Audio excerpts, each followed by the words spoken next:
everybody, good morning and welcome to the AVBFAA Formula E Championship. We are here. It's the final weekend. We are live from South Korea, Seoul, right in the capital as well, in the Olympic Stadium of 1988 as well. We are all set. Let's get first off, I'm not exactly at 100%. I've just come back from my mother's 60th birthday party, literally wearing the same shirt. I've had barely any sleep and I'm not feeling entirely good. In fact, I couldn't do qualifying because my voice wasn't there after singing karaoke all night. So let's not go that isn't great. But Edward Hunter will join me in the commentary box shortly. But Vernon Kay immediately down on the grid with Oliver Rowland. With the track drier, more, so it becomes more energy management, whereas if it's just full wet there's no energy management, so that's the real tricky bit. Also, to set the car up after 15 minutes when the track's drier is probably wiser, and then you might struggle in the early laps, but it's a bit of a lottery, but we'll do our best. And also, because you're in front with turn one in particular, you're not going to be involved in a bundle, are you? I hope not. All right, good luck, my friend. There you go, Oliver Rowland, really nice fella. Right, Nikki, where are you down the grid? Thanks, Vandoorne. Well, let's see if we can catch up with our championship leader, the man of the moment. Obviously, this is a big, big race weekend. Your 54th race with Formula E. You started with HWA for your first season. You've done 2 with Mercedes EQ. And the title is very much yours to lose today. I just saw you having a quite a serious conversation with your engineers then. Can you share any of that with us? You're not very optimistic, yeah? No, I mean, you know, it's tricky conditions out there. It's been raining a lot since qualifying, but now the weather is actually okay. It's definitely not going to be dry to start the race, but it's yeah, you know, trying to figure out the plan, how we're going to navigate through this race. So how do you kind of plan for a wet start? Yeah, I mean, you know, first you got to stay out of trouble. I mean, that's the biggest one. It's going to be very slippery, and conditions are going to be tough. So yeah, we got to, you know, survive the kind of the mess in the beginning, let's say, because there will be some incidents. You know, it's a wet race, it's Formula E, there will always be something going on, and then we got to go from there. You know, we got to. It's hard to know exactly what's going to go on. Safety cars, restarts. You know, when to be quick in the beginning, at the end. So there's a lot going on. A lot going on, and a huge amount at stake. You know, this is Mercedes EQ's final race weekend in Formula E. It would be a pretty perfect end if you took home the drivers and the team's championship. What would it mean to you to win? It would mean the world, obviously. You know, we've set ourselves these targets at the start of the year, and we're you know, very fortunate to be in a position here at the last race to fight for both of those championships. So you know, I'm giving it everything I can, and hopefully we can finish it in style. Stoffel, the best of luck. Good luck. It is going to be a tough one. Absolutely, and now joining me in the commentary box is Edward Hunter, who was missing from London because he was actually there.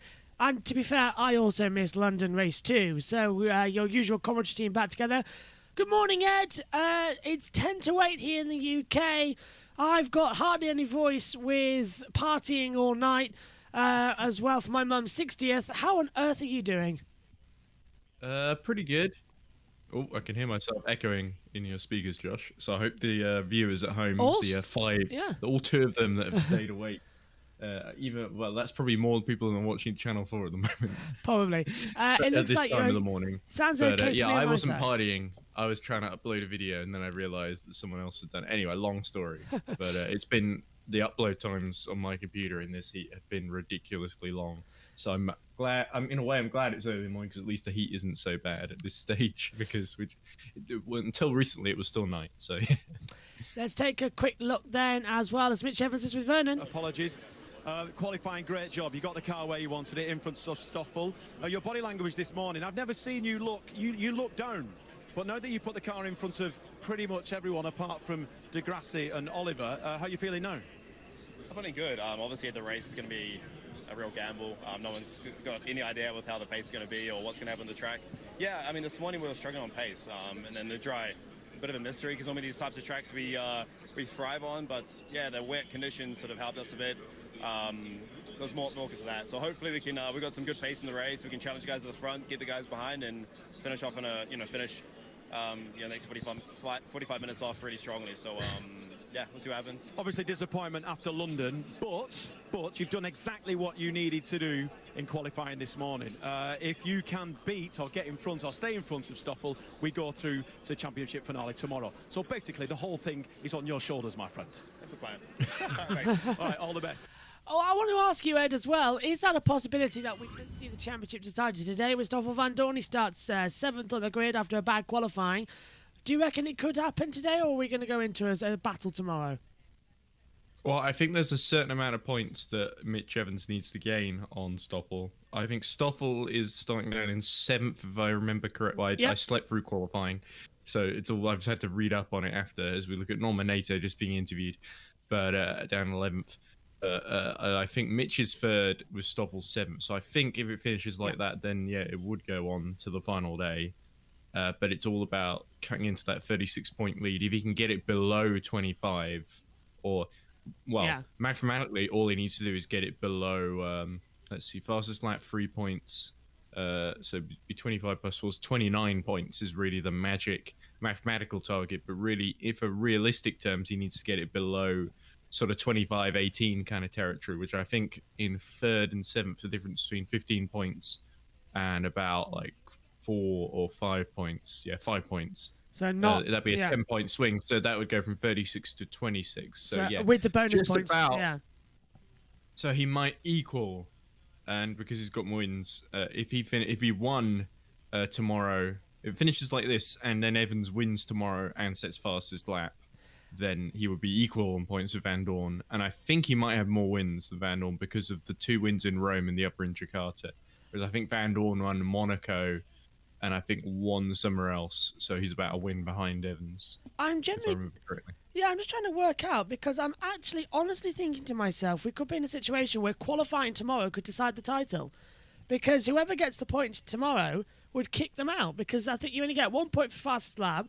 And he gets. Well, we know Burch is already out because he didn't get on pole. But that was sort of that. You didn't really need to be a mathematician or a fortune teller to figure out that John-Eric Venn was not going to win the championship, being 58 points behind with only a maximum of 58. Well, left on the table. Let's quickly talk about qualifying. We have got a wet race here in Seoul as well. They've been devastated by flooding over the past week as well. There was serious doubt whether or not this race would actually go ahead due to the amount of flooding. Thankfully, the race is going ahead. And also all our thoughts and prayers with everyone into perspective here, doesn't it? Yeah, it really does. And our thoughts and prayers with everyone affected, of course, over there in Seoul, because it has been some horrible flooding as well and some horrible conditions. But Formula E are still here racing as well. Qualifying started dry, ended in the rain as well, so that affected everything. Sergio Camera did get through to the duels as well as in the quarterfinals, but stopped on the track as well. And in the final was between Lucas de Grasse and Oliver Rowland, both of them sliding around in the worst of the conditions, and Rowland just about getting ahead. Evans and Verline in the semi-final 2 as well. They're losers of theirs. Evans was ahead of Verline, of course, further back there as well. But the entire grid shaken up by the rain that came during the group stages, so it's going to be exciting. Now, this track, as you can see here, we've got an amphitheatre because we're in the middle of the Olympic Stadium. That's where the dummy grid is. They will then move around. The start line is down at the exit. You can see on your screens on the exit turn 22, and the finish line is just before turn 22. So you've got to remember they're in 2 different places where the lights are going to go out. Let's go over to the YouTube chat. Wet track has been declared, so that's the first time we've started a Formula E race with wet track declared. Joe Samiega says, I believe Evans must win to have any chance, or Vandoorne was to crash with no points as well. That is correct, as I think we're coming up shortly. Hello to SHT who says, I've got the race live stream on the Korean Sports YouTube channel. That's nice. Norman Nato comes in for Sam Bird, qualified 11th. Not bad for him. Nick de Vries, shocking qualifying, only 15th. Yeah, he got the worst of the conditions in the rain as well. He didn't set a good lap time. But I think let's talk about that as well, Ed. This is the first ever race coming up on 100 Formula E races, and it's the first race Sam Bird's ever missed. It is, and I was at London. I saw him fighting on to that 8th place with his injured. He injured the wrist. I think at the first corner of the first lap, there was a bit of contact with. Yeah, he sort of got squeezed in between Evans and Ticktum, if I remember correctly. And after the first day, where he got squeezed into Verne and Mortara, and retired. He was kind of lucky to survive, but unfortunately his hand ended up having to be bandaged up. There was a ligament, I believe, that was it torn, or as we look at Derry just doing the track guide, which is quite helpful. So unfortunately, I'm talking through all this. Well, do you want to throw over? Well, he's sort of halfway through now, so I guess I better keep answering the question. Yeah, but yeah, it is a big shame to see Sam miss the 100 Formula E race. But I think he'll be back for Gen 3, and it's better that he heals up that hand. He gets that ligament or prevents any further damage being done, basically, because that's the worst thing. I remember Nick Heidfeld had a similar thing happen at Puigdemont in the second season. Then Oliver Rowland, who starts on pole today, had to replace him. So Rowland, who I remember didn't do particularly well in that substitute round, has actually come a long way over the years in Formula E. And after a really tough season for Mahindra, I think this could be their chance, really. They nearly got on the podium in New York with Sims, and I think Rowland has got the golden opportunity now, and he's got to take it, basically, because it will be quite difficult to overtake, especially in these sort of tight technical sections like the stadium part, which weirdly has a sort of bridge with a sort of bump in it, a massive bump in it as well, which looked very exciting. That was what we just saw as well on the onboard camera there of Mitch Evans, I believe, in practice 1 this morning as well. And that loads of nasty bumps that have just been sort of tarmacked over as well. And it's a difficult track, but it's an exciting track, which is good news as well, because that's what we like to see. When I first saw the track layout a couple of months ago for this circuit, I was really excited because it's not just the normal bog standard Formula E track. It's got wide open places, and it's got tight twisty sections as well, but you've got parts where you can overtake. It reminds me a lot of a combination between Vancouver and what we saw in Indonesia at the start of the year.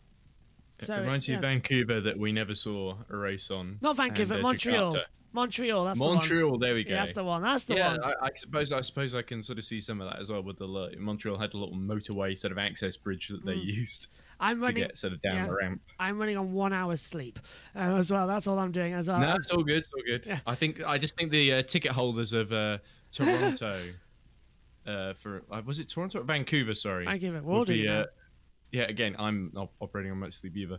But I've got the big endurance commentary as well with you later on. Yes, that's going to be a lot of fun. I've got my Lego Formula E cars, and I've got my Lego Endurance GT3 cars that I've had recently.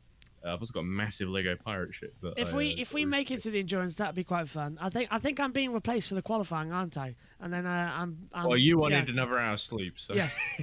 We're on the grid network half an hour. So literally, as soon as the checker flag falls, half an hour later, we're on the grid network for a different show. Then we're going back. Oh, we're coming on for the broadcast. Okay, that's nice to be told.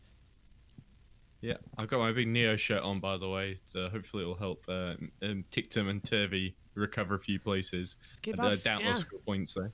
Let's keep our fingers crossed. Round 15. Is it race 100 today or tomorrow? It's tomorrow, isn't it? Believe so. I think London I went to, the Sunday was race 98. I also went to 97 on... Yeah, I'm pretty sure it's Sunday where it's race 100. So this is 99. Let's see what's going to happen. We have a champion. I'll tell you what I'm worried about in the big picture is Techeetah. Yes. In terms of Gen 3, because they've not got any drivers announced for next season, as we see the forecast just coming in. I'll tell you later if you want. You can call us in then. It's round 15 of the ABB FIA Formula E World Championship, and we are in a brand new city, Seoul in South Korea as well. We don't do things small in Formula E. Seoul, Josh. Seoul. Thank God. See, that's why I've got it. Scolding me on yesterday. Look at all the traffic. Literally to the left is the traffic, to the right is where we are starting. Let's take a look at the starting grid. Are they all trying to come in to watch the race, or are they just going to work? I think they're all going to work. What was it? It's 4 o'clock in the afternoon. They're all workaholics there in Seoul. Here's the grid then. Oliver Askew starts at the back as well after a very poor qualifying. Alexander Sims crashed into the wall. He starts 21st. Andre Lotter is 20th and Nick Cassidy up in 19th. Oliver Turvey's 18th as well. A poor qualifying with Max Gunther in 17th. Robin Fried is 16th with Nick De Vries in 15th. It's 14th on the board for Antonio Giovinazzi. He had one of his highest qualifyings of the year, but still got problems. Dan Ticktum in 13th. Antonio Fischer-Costa is 12th. Norman Nato replacing Sam Bird is P11. He won the season finale last year, as Joe Samego pointed out. Top 10 then, Sebastian Buemi starts 10th for Nissan Edams as well. It's 9th on the grid for Jean-Eric Verne. He's already out of title contention, leaving just 3. Sergio Sette Camara stopped in the dual format as well, being P8. Stoffel Vandoorne has a shot of becoming world champion in Mercedes' last ever weekend in Formula E. He starts 7th on the grid. Eduardo Mortara starts 6th as well for Rocket Venturi Racing. Jake Dennis starts in 5th position. Pascal Verlaine is in 4th for Tag Heuer Porsche as well. A great qualifying from him in mixed conditions when his duel was started. He's alongside Mitch Evans, who starts in 3rd position. Both of those men, though, were beaten by the ones starting on the front row of the grid. Lucas de Grassi, a fresh signing for Mahindra Racing in Season 9. He's alongside a Mahindra, which is great news for him because it's Oliver Rowland who takes pole position. And that's Oliver Rowland, who'll be Degrassi's teammate next season, of course, Josh. So yeah. we're going to see an early little Mahindra squabble, at least in this early phase of the race. I'm really hoping. Degrassi, of course, wants to make it 2 in a row, and he's already had a very, very big week. He's looking for his 1,000th point, which he will get if he finishes 7th today or better. And it was his birthday the other day as well. And there was some other milestone he'd beat as well, but also signing Mahindra on top of that. I think the way Jack Pickering said it, who's in Seoul at the moment, he said everything's coming up Lucas as the grandstand in the stadium looks pretty empty. I'm not surprised this time of the morning, but I guess it's a bit later in 4 o'clock. South Korea. Yeah, just over 4 o'clock. Yeah. I know tomorrow apparently it's a lot more tickets sold for the season finale than it is today, and we'll have a bumper opener tomorrow as well. We'll have all the highlights from practice and qualifying. We'll also have highlights from this race as well, so that's something I'm going to be editing later on today. So you will have loads of things to watch tomorrow in our bumper season finale opener, as well as they come And if you through. really can't wait, I've got the link to YouTube of the trackside footage I took when I was at London. Oh yeah, there's drop some that good in. Stuff that didn't end up in the broadcast, so I just but that's found already- it. Do you know, I just found it this morning. I sent that to you, Yeah. pretty much a couple of days after the race, I think. So. And my Discord messages have been completely useless, but I did see that, Ed, and I've taken a look at it. That looks fantastic. So that already is going to be woven into our Season 9 intro. So we're going to go bigger and better next year, so that's going to be good. So thank you for that, Ed. Because Nikki Shields sending me that start grid animation is a bit out of date now, as it comes through. So back Well, to it's the still back good of half her now. to do that. It was very nice of it, yeah. That was at the end of Season 6, though, so that was during the pandemic, or Season 7. As they come back through. Now, look at this. Leaves on the circuit and a little bit of spray there, Ed, as well. This is going to be a slippery exactly. one. The visibility is going to be quite tricky, especially for those at the back as well, because they're just going to meet a wall of spray kicked up by Roland, Degrassi, Evans and company. So, it's really about keeping it on the road, and especially Alex Sims, who's sort of in his final Formula E weekend. It was great. I actually gave him one of the old Lego Formula E cars. Oh, did you? BMW Andretti that he won, not just Lego Formula E, he won the real Formula E race Yes, he at did, Saudi Arabia, which unfortunately I never watched because on principle. At least But, I'll get I you was- for the season finale, season start next year, because it's in Mexico.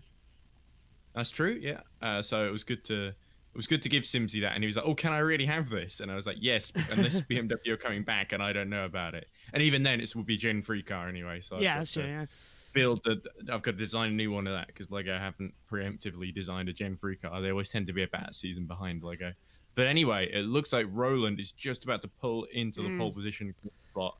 They've And this is the taken big a long way. opportunity. Remember, Roland's first ever win, Yes. I believe, really so far, was in Berlin, near the sort of, it was the sort of penultimate race of season 6, was it? Yeah, just just about, before, yeah. when he was still at Nissan, of Oh, course. But one he's of the- yet to get on the podium for One of Mahindra. the bollards has fallen off the track. I think that marshal just picked up where the green flag is as well. I hope they have, otherwise they might So there's delay been it. almost drainage overflow Yeah. next to the Degrassi as well. So, It could be quite difficult on the inside in turn 1. Formula E drivers have 99 problems, but starting this race isn't one of them as well. The 99th Formula E race in a brand new country. It's round 15 of the season. We are in Seoul, South Korea as well. What is going to happen? 45 minutes plus 1 lap. A world championship on the line as well. As in a brand new country, the first light, the second, 3 lights, 4, all 5 lights. Lights out, race on, and it's a great start for Mitch Evans, who seems to get everybody. He's absolutely leapfrogged both of them. What a tremendous start. Degrassi's on the inside line into turn number 22. He just about keeps the lead. Are they all going to get through safely further back? Yes, Degrassi shuts the door, and unfortunately, as Evans dive bombs on the inside into turn 1. Oh, what a start, Ed, from Mitch Evans. Absolutely perfect getaway from Mitch Evans, but horrible for Roland. Down to third he goes as he saw the two cars squeezing him from either direction and going either side of him. Looks like Dennis has made a good start up to fourth as well. Vandoorne still down in seventh, though, behind John-Eric Verne. So all of his title contenders ahead of him, but crucially, Mitch Evans doing absolutely everything he needs to do to keep this championship alive. Through the narrowest part of the track at the entrance to the stadium sector as well, and De Vries almost in the wall there. So many of them sliding round as well. Here comes Roland on the inside of Degrassi as well. That's a sweet move as well as they try and fight for grip as well. I won't be those marshals standing there as well, a bit too close for my comfort as they rise up the hill, coming out of turn 17 now towards the kinks. The three rights that remind me a bit of actually of Beijing. Roland back up to second, Josh. He's got past Degrassi. Yeah, great move on the inside, and here comes again. That's Jake Dennis trying to pass Degrassi, so Degrassi's now dropping back massively, but Evans has the lead of the race. Yeah, I can see by the trackside banner, whoever's designed them has gone really big on the soul puns. But there we go. Evans could really find himself having to defend from Roland. His initial getaway wasn't so great, but Roland really seems to be coming into his own in these wet conditions, as we saw in qualifying as Mortara and Verne battle away over fifth position. And further back as well, there's a bit of contact towards the wall as well, my goodness me. Kamara. Yeah, defending for Verline. And Dennis up the inside of Degrassi into turn 1. Excellent move by Jake Dennis there. Oh, we got a red flag. Red flag. Race is stopped. What's happened? Oh, we got a multi-car. Well, that's your answer, Josh. We see 5 cars in the wall, and it looks like Buemi on top of on top Tictum. of one of the Mercedes. Yeah, is that Vandoorne? Vandoorne's involved. We've got a red flag. No, that's De Vries. De Vries. Okay, so we've got Cassidy in the wall. We've got Cassidy. Nato. Askew. Lotterer. Yeah, it's everybody. It's carnage. Red flag. Race is stopped already. And it's must chaos. be De Vries because Vandoorne is still up in 7th. Yeah, he's crossed the control line. I'm trying to see who hasn't crossed that control line, but absolute chaos. Askew, Nato, Buemi, Tictum, Cassidy, Buemi up in the year as well. I think he's on top of De Vries. That must have been some shunt. We remind you, of course, that they do have the halo, so we're not as alarmed as we would have been if there was no halo on these cars. But red flag, race is stopped. 43 minutes, 6 seconds left on the clock. And what an absolute carnage. We knew the wet weather would cause something, but not that. And they're going to form up in the pit lane. Scott Elkin has told the race directors as well. Really good start. The first few laps, first few corners were mega. That's Giovinazzi's on the radio as well, but that's... Yeah, it looks like Cassidy and Nato have managed to get themselves out. Turvey is in the middle of that as well. And De we've got to Vries hope is that okay. De Vries is okay underneath that Nissan. Well, what happened then? Because It's a replay, Josh. so up the inside, there goes Sergio said to camera, he's going to lock up, goes and takes on. No, it's Giovinazzi. Oh, they all go in. Nato's the first in the wall, and it's a kamikaze. Buemi hits it next. Da Costa goes underneath him, and Lotterer smashes in. Yeah, Tictum already goes on. Askew goes through. It's just everybody just sort of crammed into each other. Right, here we go. The aerial view gives us a bit of a... But yeah, De Vries actually goes underneath Buemi after he's already crashed, and that is frightening, seeing just the... It's a bit Nürburgring 2007, yeah. if you've ever seen that F1 race. That was just where there was just a aquaplaning. running river. Yeah, exactly, yeah. And, the lady at Porsche looks very shocked by that. And Lotterer was, of course, delayed a little bit by that. And it looks like they're going to start craning cars out of there. Well, they've got to get, any of them back into the race. Well, Buemi and De Vries found it out. Cassidy and Nato got away. To see how bad the so shunt both is Neos might be done for then. So it looks like Mitch... Is that a Nato or Mitch? That's Mitch Evans. Mitch Evans coming through, yeah. And a lap down on these guys. I assume that these guys are all basically out of the race. Although I think most of them, apart from Buemi and De Vries, could probably get out of that one. Yeah. Well, De Vries has actually got a broken rear right suspension, I'm just being told via text message, so he's out of the race. So I think Tictum smashed it off. That broken... Yeah. And that was before he went underneath Buemi. Yeah, so he's already gone. He's already out of it. That's why he I think that's sort of secondary concern, as we see Nato that's struggling to put the new front wing on Norman Nato. Hopefully, because the race has stopped, the fact that the cars are coming through now, putting an extra lap on these guys, if any of them are allowed to continue, that won't influence order too much. I've got a feeling, that this might actually require the cars to be recharged a little bit because the when the red flag was called, and Malotta are out of the car, so it looks like they're out of it. When the red flag was called, they were just at this turn 2.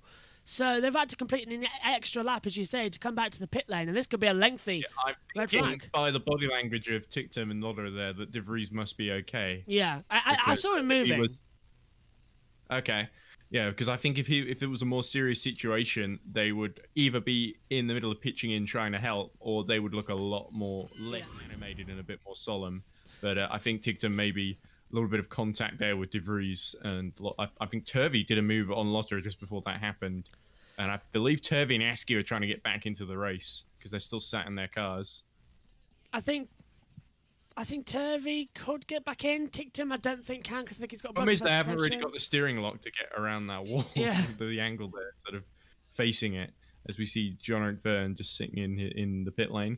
The one positive thing about all this over the car, is that something to put in the radiators maybe? Yeah, the one positive thing is at least now we know that the track is so bad that we're not going to have a standing start restart. They can't do that because it's too much. Yeah, the problem with this as well is that the weather might change in between. Yes. Looks like it's just cloudy at the moment, so it won't rain again. Yeah, it's not going to. So there was no rain predicted during the race, which is the good news, as well as Oliver Askew gets out of the car, seemingly okay. too, so it looks like they've been told to abandon. So that's a big shame for Neo, really. Yeah. Because there was a good chance of points today, and it really puts a big opportunity for Dragon to jump them in the championship. As Buemi looks a little bit deflated, yeah. And we still haven't seen De Vries get out of that car yet, so it must be quite a job to extricate him. Is Buemi is his car off the top? No, it's still up in the air. So you literally at the moment to climb down out of that thing. Yeah, he's literally just sort of hanging, isn't he, like a cow? Is what was Nico Hulkenberg saying back in Abu Dhabi? He was upside down, though. Yes, he was. And you've ever heard of cow tipping? That's what that was a reference to, I think. Yes, it was. Yeah. Or I don't know what Nico Hulkenberg, the cows are like where Nico Hulkenberg grew up. But I'm just changing over cameras so I can actually sit down in the commentary box for a second. Here we go. There we go. I've just changed. Where the Neo shirt, both Neo drivers get taken out of the race. So kiss of death, I guess. Yes, it's a good thing I wore my Tachita shirt yesterday, so it's already too sweaty to put back on. They're going to be looking for you for that. That you've cost them some good points at the end. But well, this is an enormous. I don't know. I feel like Tictum may have cost himself some good points there. If him hitting De Vries is anything to go by. Well, and it looks like they're still trying to repair the front end of Cassidy's car. They're also in time for the restart. They're trying to repair the grid as well. Have you seen it? The timing monitors is flashing up and down in several different directions because now it's Evans, Rowland, Degrassi, but everyone's got to stop next to them in Sector 3. So they're trying to reset the grid. Let's go through. Let's take a look at Mitch Evans, actually, in his demon start when the fifth light goes out, Ed. Talk us through it. Yeah, here we go. So he gets the wheel spin, just right. And I think it's because Rowland gets a really bad start. And that, of course, he can't quite get around Degrassi at the first corner because Lucas has got the inside line. But just a superbly judged getaway, and exactly when he needed it too. But here we go. He really risks it up the inside into turn 2 here. And Lucas Degrassi, fair play to him. He leaves the space there, which is not always guaranteed with Lucas. No, it's not. Lucas always has a bit of a habit of forcing drivers. I think that was just a calculated risk there by Mitch Evans, as we see De Vries in the car with Buemi on top of him. Yes. There's quite a frightening angle here. De Vries, I think, is waiting to be sort of for the Nissan to be lifted out. And the big danger is they don't want to lift have De Vries get out and bump his head on the top of the Nissan. They also don't want to drop the Nissan on top of his head. Like if a wheel hits his helmet, that could be even obviously not. There's also an Andretti behind on the right. That is De Vries' radio. We've opened up. That's the recovery vehicle. The same Askew's Andretti's in the way. Yes, yeah. And as everyone missed the breaking point, like obviously Seb and Dan were fighting, and I even thought I played it conservative, but obviously it was way too late. Yeah, it's just one of those things, mate, when you're racing in this kind of condition. Well, yeah, I think engineer's doing a great job. Is that Stephen Lane on the race engineer? Yes, I think, yeah. Oh, and Channel 4 have gone to an ad break. Well, that makes sense, really. Yeah. Actually, Go are they in allowed? if there's a red flag? Are they allowed to go for a break during? Because it's still classified as the race, isn't it?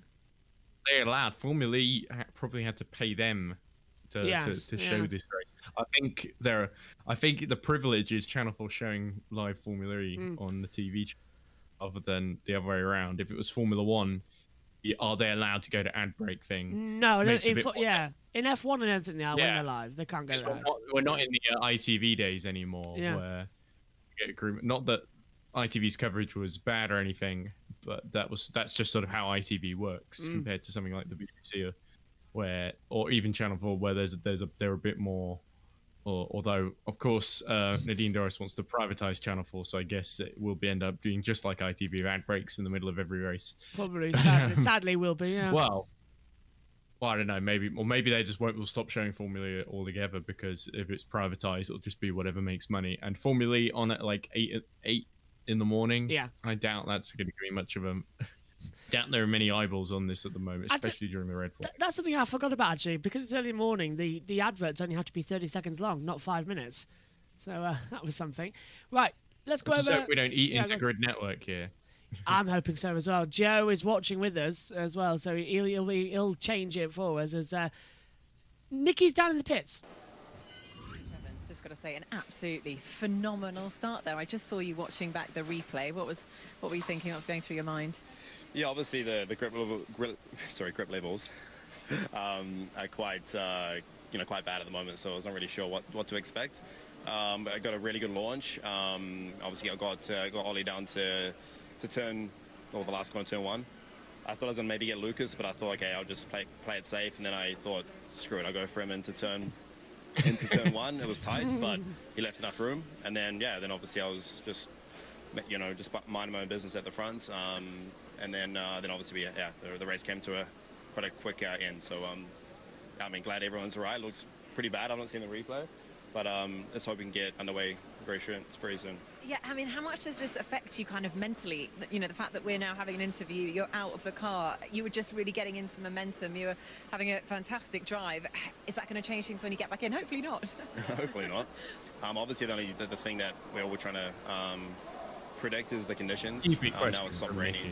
It's very humid here, so the track. I mean, with all due respect, like he's starting on pole now rather than third. What's going to happen? Unless pole is like has awful grip, what do we need? We don't know about. Then that's surely better. That's the hardest thing to try and predict. Should be a standing restart. Once we started the race, we sort of had set our bet, and we're like, okay, this is what we got. But now we've got a little, a few things we can try and adjust to try and make sure we're in good shape for when it dries out. Because we were kind of trying to predict who had set up for the wet and who had set up for the dry, and was wondering which setup you'd gone for. Yeah, I'll tell you. It was worth asking. We'll find out, I guess. Okay, fine, all right. Well, it was definitely, whatever the setup was, it was different to Lucas de Grassi's. Yeah, I mean, obviously it was only a few corners, so it's very hard to get a feel for it. It was feeling okay for the first few corners, first lap, but bit premature to sort of predict what was going to happen for the next 45 minutes. Well, good luck, all the best, and we'll see you after the race. Thanks, Mitch Evans. So the drivers involved in this, we've just been given the full list. Are you ready? It is Ticktum, Buemi, De Vries, Gunther, Cassidy, Frines, Turvey, Lotterer, Askew and Sims. A 10-car pile-up down at turn 21. Oh, I thought Sims might have avoided it there. I think because he was at the very, very back, he did a sort of Anthony Davidson. Yeah, just sort of braked it, he got at the very top of it, braked because he was the last on the scene, had the most time to react, and then just sort of reversed out. And De Vries is out of the car. He's just getting out now. That's brilliant. Hey, that's good to see. And he's just been told, just the scene radio I've just heard in the radio as well, was hopping out now. And he says, and the engineer said, yep, copy that. And look at that, Sebastian Buemi as well, just making sure that he's okay, which is great news as well. Sportsmanship there. Buemi says, put the car down, I'll drive back. Really? Well, to be fair, Buemi's, the only thing that would be wrong with him would be if the diffuser's broken. But hang on a minute. Also, the front went, I'm pretty sure the front wing went into the barrier. Well, but also, if you kind of go up in the air, oh, he's looking angry. Well, yeah, he's missed the 10-minute cutoff point. The 10 minutes to get back to the pits after the red flags come out, because now the car's too old. So yeah, I think only Sims, Cassidy, and NATO really escaped that one. Thanks. So 43 minutes plus 1 lap to go. That was it. We're not hearing anything else from Scott Elkin, the race director. We didn't react quick enough, clearly. Yeah, it didn't come up too much. Okay, this is the replay of the start. Literally, This is the motorway going Yeah. by the side, and it really shows that this is not really probably the ideal day for the race to be held. Yeah, if this- everyone is just so busy on a Saturday. tomorrow should be quite entertaining to see. I'm amazed everyone got round turn 1, but then nobody got round turn 21 next time out. But it should be a It's standing such a shame when you start. go to London, which was so well attended, and you see Yes. Seoul, and there was barely anyone there on the Saturday compared to Saturday in London, and it was packed. I can tell you. Maybe some of the grandstands are better than others, but and it's the weather as well. But you know, perhaps tickets are a bit overpriced in South Korea as well. The little owl But, says once the marshals touch the car, he's out. That's technically true and not true as well. Yes, they. Well, touched- Lewis he's out the Hamilton ca- got yeah. craned back onto the circuit in Nürburgring 2007. Yeah, so, that was anything's my point. possible. Yeah, that was exactly. And he the got point, to yeah. do the restart. Yeah. Yes, yeah. It's if you're Whereas in a Jenson dangerous. Button, Nico Rosberg, Couldn't do it. Yeah. one of the spikers. No, did Sutil restart? I don't remember. I'm not sure. Did restart. Oh no, I don't think Sutil got in the men like the first corner. I'm misremembering, but I think it was only really Hamilton. Liuzzi almost hit the tractor, so Yeah. he didn't get to restart. It was really only Lewis that got craned back onto the circuit. Like I think it was compared to Mario Kart at the time. Yes, yeah. And now we have a whole series that's desperately trying to emulate Mario Kart to sort of get casuals to watch. Probably to the detriment of the series, to be honest. Yeah. As we go on board with Luca Di Grassi. So this is the inside. So unfortunately, we got Mitch Evans the other side of this. Or is he going to come up the inside? This could Here be we fun. go. This will be the good angle on the replay, Josh. He is turning that wheel, isn't he, Degrassi? You're right. He doesn't give there too much it room. is. What a move! Oh, and they just cut away right Yeah. as Mitch Evans arrives. Here we go. That's annoying. There's Degrassi. Look, and Mitch Evans, the best Could be start of the that- season. Could that be what that move be? What helps keep the championship alive, and possibly influences which way it goes in the end. So, I hope so, yeah. the difference between first and seventh, then 25 points, of course, for the win. If Mitch Evans can get fastest lap, that's 26 points. 5 points for seventh for Stoffel Vandoorne. That would be about a 21-point gain of a 36-point gap, which would give us 15 points going into the last race, which would be very, very exciting indeed. Although Mitch Evans will be frustrated because if he had finished in London, it would only be a 22-point gap or something like that, wouldn't it? Yeah, he crashed out If the into car hadn't failed on him. second race, And there was like, everyone was shocked by that as well in the grandstands. And in fact, there's even in the footage that I did from trackside at 10:16, where after he got going again and everyone was cheering. There was the Mitch Evans fan club always seemed to be like a couple of rows in front of me and cheering him on just literally every time he did anything. So there was a sort of, everyone cheered Jake Dennis and everyone cheered Giovinazzi on Sunday as well. That's because he good. did such a great performance. Oh, I think he became an honorary Brit. I think he did that, yeah. That looks like DaCosta going. Is that DaCosta going around the? That was Verne going around the outside of Vandoorne. Yeah. This is the helmet cam for This is Stoffel the Vandoorne. start of the race, isn't A it? shrewd choice. Yeah. Oh, and look, you can see how much of the spray, because this is a much worse view than you get in the TV camera. Yeah. Because they're designed to sort of wipe away the. Obviously, drivers get tear off, but that's not much good in the rain when you've got the spray being kicked up constantly. Down into the stadium he goes. Oh. And at least there's a little bit of covering there. Here's Norman Nato. From the perspective of the event. Yeah, in the middle of the pack, the visibility in the last sector was quite poor. And yeah, I think one guy that's been in front of me, I don't even know who he was, to be honest, because I couldn't really see. But they took like really cautious on brake, and like the two cars in front of me, like they tried to avoid him. And when I arrived, I got a bit surprised, and I had to avoid like going on the left-hand side of the apex. But you know, like the tarmac is really different at this part, and that's why we saw so many cars, because so many people try to do the same to avoid like the inside because they want one car. Yeah, Nato But, almost made it outside, as the problem well. is that if you go there, you have no chance to turn. So yeah, 6 cars or 7 Ah, cars Sims out, didn't get one involved. corner, Look, it's he's not he's the gone last through, one yeah, to stay yeah. through. It was totally not what we Yeah, had so- predicted. No, that is true. Really frustrating for everyone. But this gives you a moment to... Well, what is going on? Talk us through what changes are being made to the car at the moment. To be honest, I'm not sure. I'll let the mechanic, like I'm just discussing about the strategy with the guy. I'm going to jump back in the car. I don't really know the damage on the car yet. I will find out when I jump back. But yeah, that's what it is. At least I can restart. Hopefully the car is not too damaged and I can at least like race, because you know in this condition, like as we saw, everything can happen. So it's really important to go to the end. and for me, it takes some expense for tomorrow as well. We saw them, I think, checking the suspension, and they did change the front nose. Yeah, the nose was for sure damaged because I went like into the tech pro. For the rest, I'm not sure. Like I know, like I think I'm missing like the left front, the brake deck. For the rest, I'm not sure yet. We'll see. Well, all the best for the race. Hopefully, it will get underway very soon. I think, Ed, they are doing a total restart. It is a total restart of the race. I don't know why, but we only got one lap in. It Yeah. depends. The timing monitor we're seeing on screen, the only thing it's not showing is the drivers that got in the incident are showing ahead of the likes of Sims, who was behind them all. the lap count is reset to 0. I think Cassidy and NATO will still be roughly where they were before they crashed. So lucky escape for Norman NATO to keep his 11th, I think. But I can't see how Askew, Lotterer, Turvey, all out. Buemi, Tictum, though all of those guys are out of the race, and De Vries as well, of course.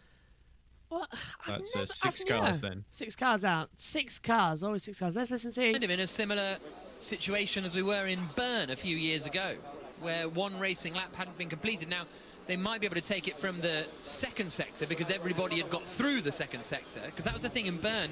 Not everyone had made it through. Yeah, okay, so, yeah, Jack's just giving us the correct point. And this is the move from Roland at the stadium section up the inside Degrassi, so that was super quite sweet. aggressive as well. So, there we go. It almost looked like Lucas left just a little bit of gapping that was caught napping here. I think if it wasn't so wet, he might have defended the inside, so that's sort of Lucas losing 2 positions after getting into the lead in the first corner. Not a great start from them. let's just take a quick look, actually, because if you take a look here, look, we've got... I'm just going to quickly move us out the way. So I do apologise for this. I'll reset it in a second. This is the race control updates that we get on our timing monitor from the FIA. Now, it shows green flag, so the race started at 7:06. That's when the race started. At 7:07, the yellow flag came out, and then the red flag came out. So there has not been one complete lap at the moment. You are correct, Ed. There's not one correct red flag. There hasn't been a complete race start yet. Like we heard a little bit from Jack Nichols there, and I wonder if that made it to the broadcast. It depends whether they went through Sector 2, though, as well. Because the whole field would have gone through there before the red flag was called. Computer showing it has. Let's say from Andre Lotterer with Vernon. I was in the pack with the guys and figuring out the conditions. And then when we approached turn 20, just started to slow down a bit, around same like the other guys, touch the brakes and then just like ice, and not much, nothing you can do from that point on. And I think I don't know if it's, I don't think it's braking too late. I think that with those paints, maybe some cars just happen to be on those patches of paint and lock up, and then that's it. So luckily I managed to find a little gap and not hit another car, but yeah, I still hit it, but not like full on. All right, Andre, thank you very much. We will see you tomorrow. So Andre Lotterer is definitely out of the race then, as it comes through. So we're yeah, by the fact that he's sort of undressing and getting back into his civilian clothes. So, now, I don't know if they've updated the rules for Formula E, because they certainly haven't for Formula 1, because in Silverstone this year, we had exactly the same problem as we did in Formula E in Burn, because at Silverstone, when Joe Granu flipped up and hit the wall, the red flag came out immediately, and we didn't get to Sector 1.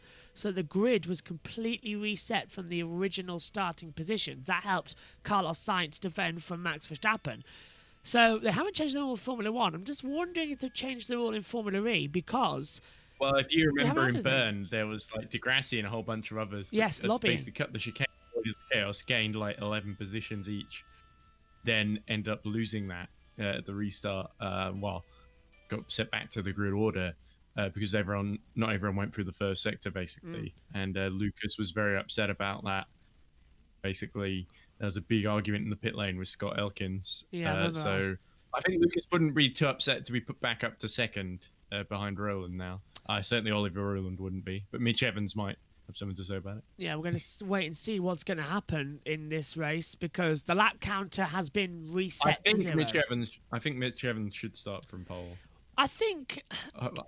It'd be so cruel if he isn't, but... I think that it'll be a total restart, I think, with Evans on pole, but it won't be a 45-minute race, it'll be a 43-minute race, plus 1 lap. I think, because they can't recharge the cars. So I think the first half of this race didn't happen.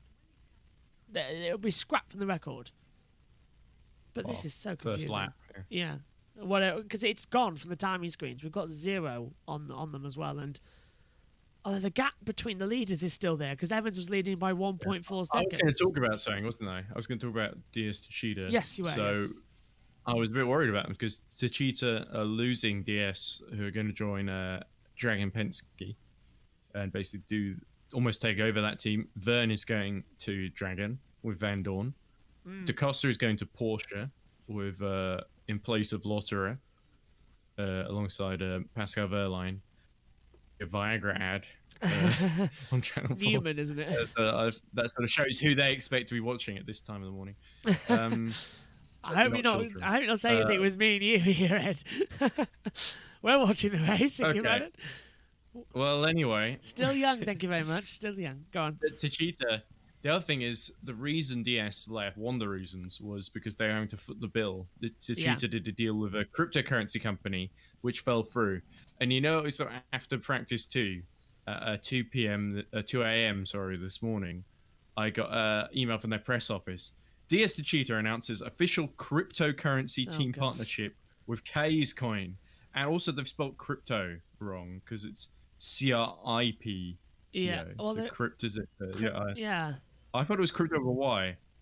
And in fact, they spelled it differently in the actual later in the email. And there's a quote as well from... Are we sure it's a quote?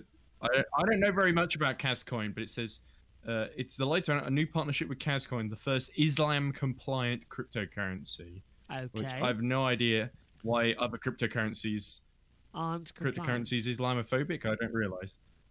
Keith Smout sort of gives a little, and he's a great commercial officer. Keith Smout. I met him especially. Oh, Oliver's with Vernon.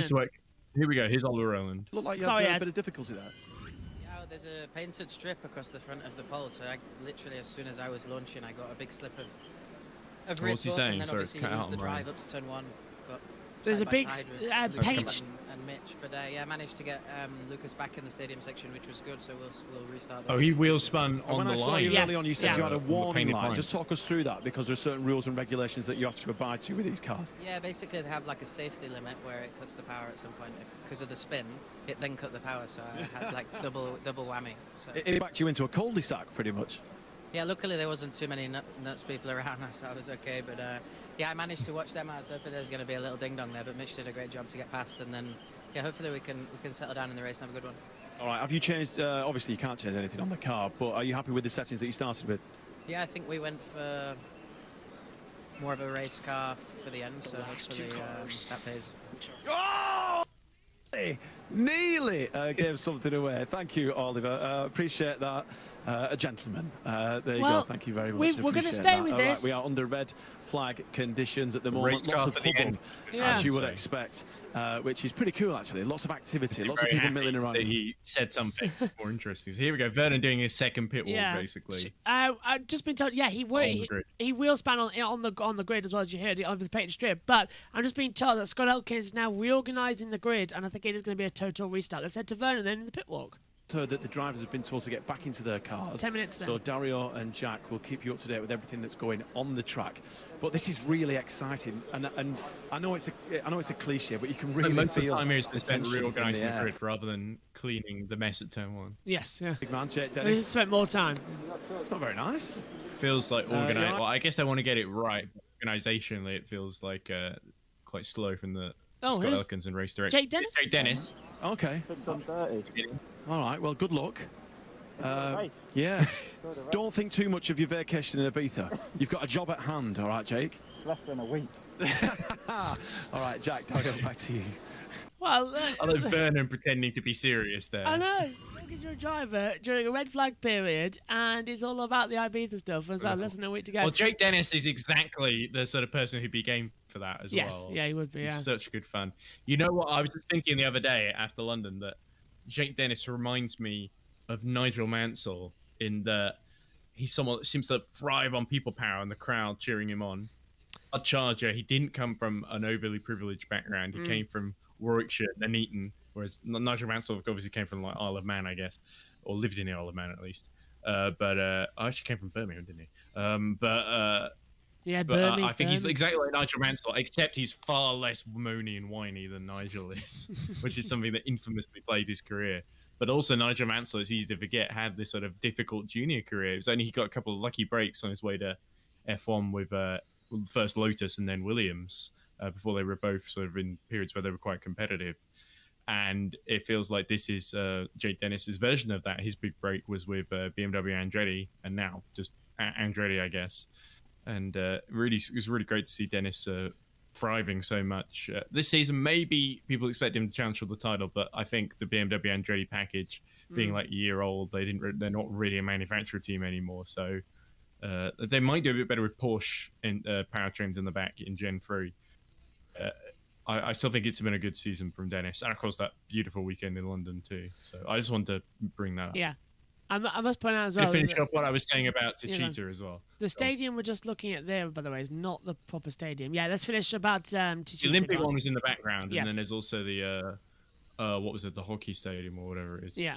In the foreground. It's not hockey, it's something else, other sport. But as we look at Vandoorne with his sort of they've taken out all the yellow out of his helmet, so I'll have to pop the yellow one for the white one very subtly. I think it's Sam Bird's not here. I can just take off Sam Bird's helmet. I think it's a Korean-based helmet this weekend for Stoffel Vandoorne. I read something that it's would make a lot of sense. Yeah, it's something Korean on his helmet. I'll double check and get back to you tomorrow for that. But it was something I read. But anyway, so Techeetah, sorry, because I keep getting go on. So they've got this cryptocurrency sponsor, and it really feels, like I was saying, Keith Smelt, lovely man. I think very good at his job, but it feels like as a whole didn't learn their lesson from the last cryptocurrency sponsor that bailed on them and left them sort of up the proverbial creek without a paddle. It certainly put them in a less strong position without the support of DS, and you got to feel that it wasn't the competitiveness of the team which was the problem, it was their financial situation, which I think has sort of prompted Dick. You can understand Citroen and DS are not here to foot the bill. And maybe there's a statement there about, despite it being a double title winning team and still doing pretty well in the championship in the teams, that wasn't enough for them to really be financially sustainable, maybe. And that maybe that says a lot about the health of not necessarily just Techeetah and the Seika Chinese company, just being a sort of the independent team in Formula E, because the thinking was when they became Techeetah and Seika sort of, I think, invested in the championship, it was like, right, they've got all the money they need now. We've got the grid. Right.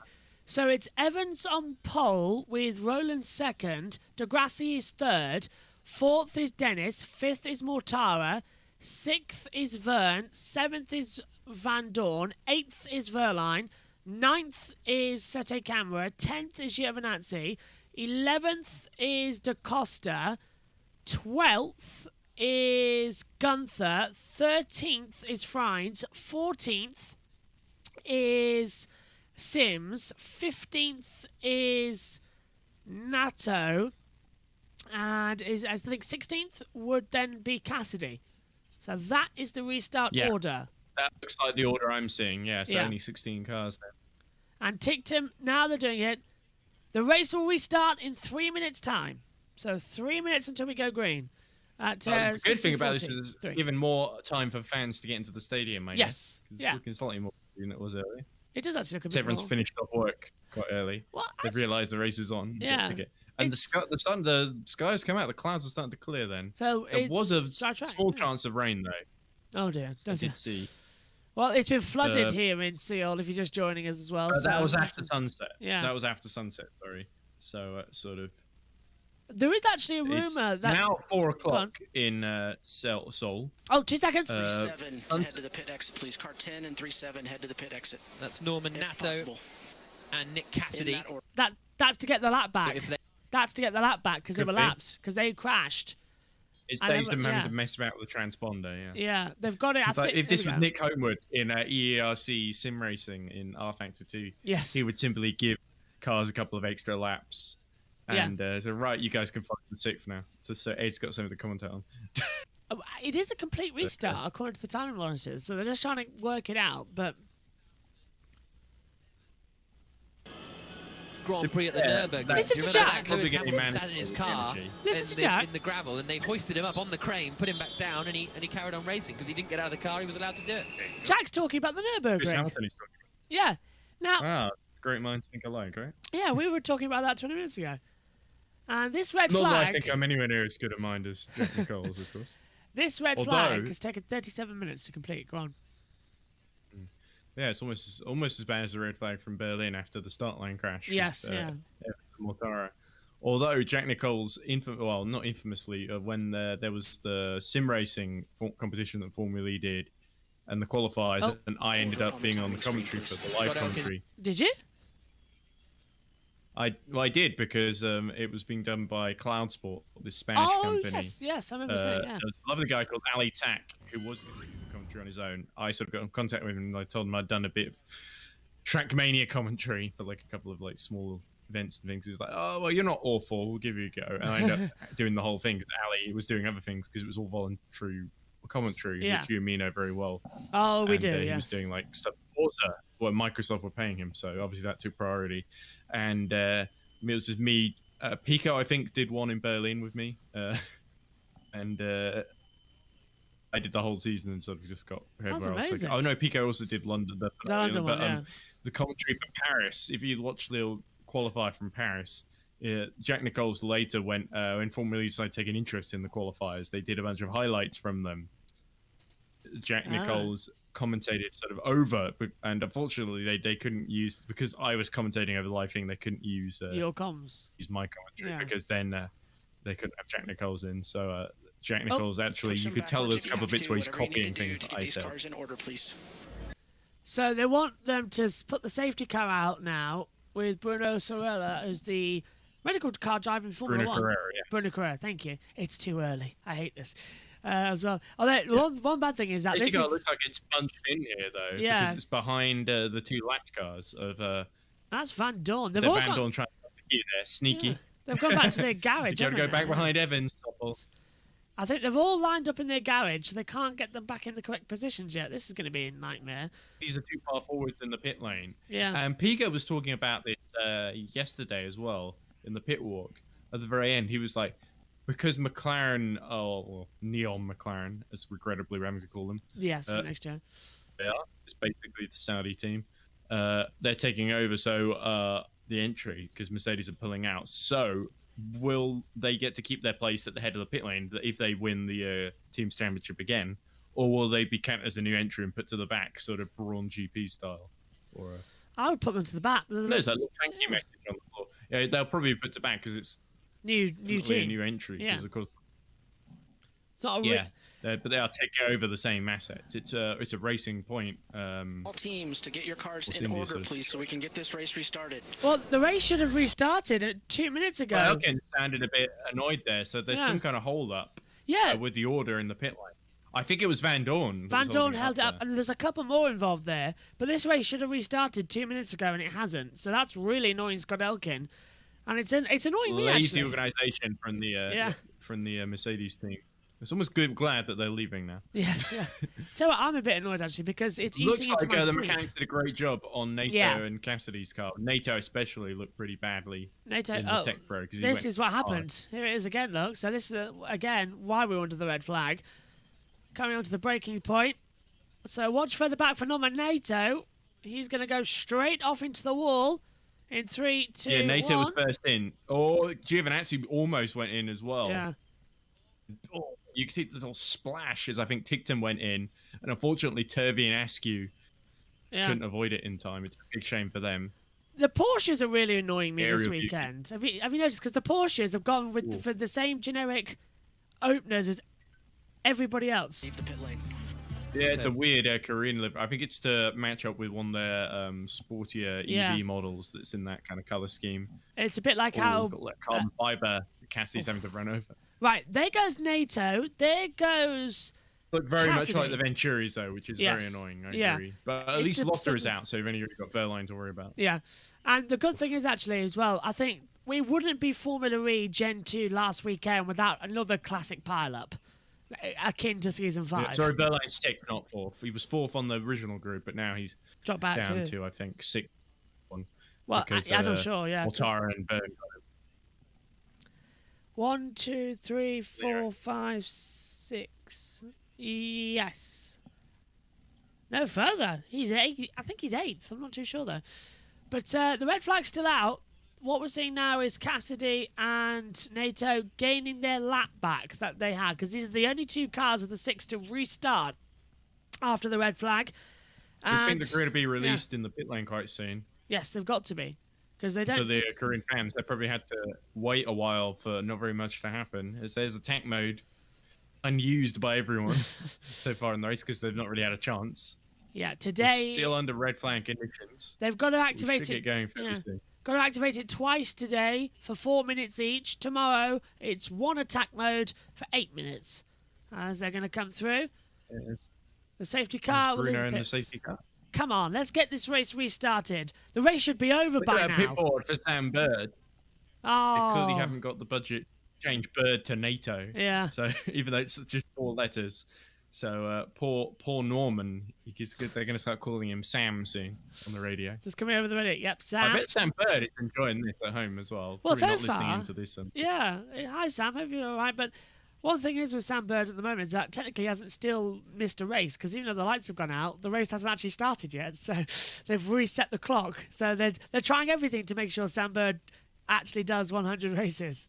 But I think 100 races now for Sam will He'll come do in 100 race races 2. anyway, as long as he does Mexico at the start of next season. Yes. Come on, let's get this one restarted. No, only to do 2, won't he? 2, yeah. because So of the- Mexico and what's round Unless 2 we got next the numbers year? wrong. What is round 2 next year? I can't I remember. think it's Saudi Arabia. Yeah, it probably will be Saudi. As they come back through. Jack Nichols and Dario Fakiti on about the time in Beijing when Jack drove into the airport as well. Right. Wow. I don't know. They're really running out of things to say, aren't they? Like a terrorist incident. Yeah. Dario is lucky to survive. He's had so many crashes in his career. Right, cars in the pit lane of Nato and Cassidy. Come on, restart that clock. Coming out of the pit lane. The safety car will restart them. Safety car is out. Come on. 3, 2, 1. It's Safety green car's still flag. stationary. Here it There is. we go. It's green flag and away we go. We're back underway with the safety car after a 40-minute red flag period for a multi-car pile-up. It wouldn't be the last few races of Gen 2 without a big pile-up akin Season 5. And now we are underway once Yeah, there are a again. couple of people in the group chat I'm in from London where we all met up, and they were saying this reminds you of Rome Season 5. And I remember being late for that race because I was out in Scarborough in town centre doing something. And I thought, I'm going to miss the race. I came in like an hour late, and they were just still waiting for the red flag to clear. So, Are you always So in that's sort of telling Scarborough you. with Rome? It's happened 3 times, to my knowledge now. well, I can't remember why I was in Scarborough for that in that 5th season. It'd be 2019, wouldn't it? Early Yes, yeah. 2019. I had to go through because I've got my GD3 cars. The endurance later on, I've got Aston Martin GD3 Do you know, Vantage, and then the CFR, yeah. the Corvette, which are all ones that show up in the R Factor game that Yes. provided the teams pick them, of course. Safety with the car- Aston Martin leading the GD3 championship at the moment as well. Safety car will enter the pit lane. It will be a rolling start. So we have an option for a standing start, but Scott Elkin has decided to take it with a rolling start. So safety car's Very going to come sensible. in. Yeah. So the safety car, the pit entrance is at the There you go, exit. 174 points for Mitch Evans, 191 for Stoffel Vandoorne. What will Eliminated happen? at the end of this race? Well, they can't go yet. Oh, 'cause- we'll also get the gap. yeah. Green flag is coming out. Safety car It's restart. so remote. Here Oh, we so go then. we're going green to the line. So we're going to go racing now. It's green flag and race on here. And away we go across the start line for a rolling start once again on lap 1 of the race. This is the start of the race as they come in towards turn number 1. Evans leads, Roland is second, Degrassi third as well. Dennis already defending from Mortara. Jean-Luc Verne is trying to around the outside to try and find some form of grip. But reminder, the first half of the race never happened. This is now lap 1 and this is the opener of the race. If it didn't happen, why are there no Neo through three cars? I have no idea. We've lost about 6 Kamara cars. and Giovinazzi, 9th and 10th then. So that would be 3 points for Dragon. Not enough to overhaul Neo 333 as Giovinazzi overtakes Sede Kamara on this first lap. Come on, Gio. Come on, we're all going on that. And now look at that. So a bit of the energy from London. Yeah, Sete Camera's looking a bit stoppy as well. He stopped actually in the stadium sector during the qualifying session as well, with what we believe was battery failure. He wasn't getting enough drive as well. The electricity just wasn't pumping as it comes back through, and he's falling back into the clutches of DaCosta as well. That's not how electricity works. That sounds like plumbing you're thinking of, Joe. Yeah, I am plumbing, aren't I now? Evans has got a second advantage already over Roland as well, which is a great restart for him as they come through. Degrassi nearly over that bump we were talking about, getting it a bit wrong, and Verne gets it all wrong, coming into the crunch point that we just had the red flag for. Just about held on, though. Yeah, I don't want another one. We don't want to have to restart the track again. That's a good restart. That's the problem with crashes at a circuit like this. Oh, here we go. DaCosta up the inside of Sede Kamara. And that's for 10th position. And Gunther's looking for a way through there as well as they come back through. Mortara is out in the back of Jake Dennis coming through turn 22. As attack mode activation has been opened finally, because you can't open it for the first 3 minutes of the race. Still a bit wet, and that's quite a brave decision by race direction there. Yeah, they've had to activate it as well. Evans got the fastest lap there, Ed. It's a lot drier than it was, at least. Yes, it's dry. Yeah, there you go. Evans still leading away from Roland and Degrassi. Well, the track temperature is at 27 degrees. Air temperature is 28 degrees as well, but we've still got an 80% chance of humidity.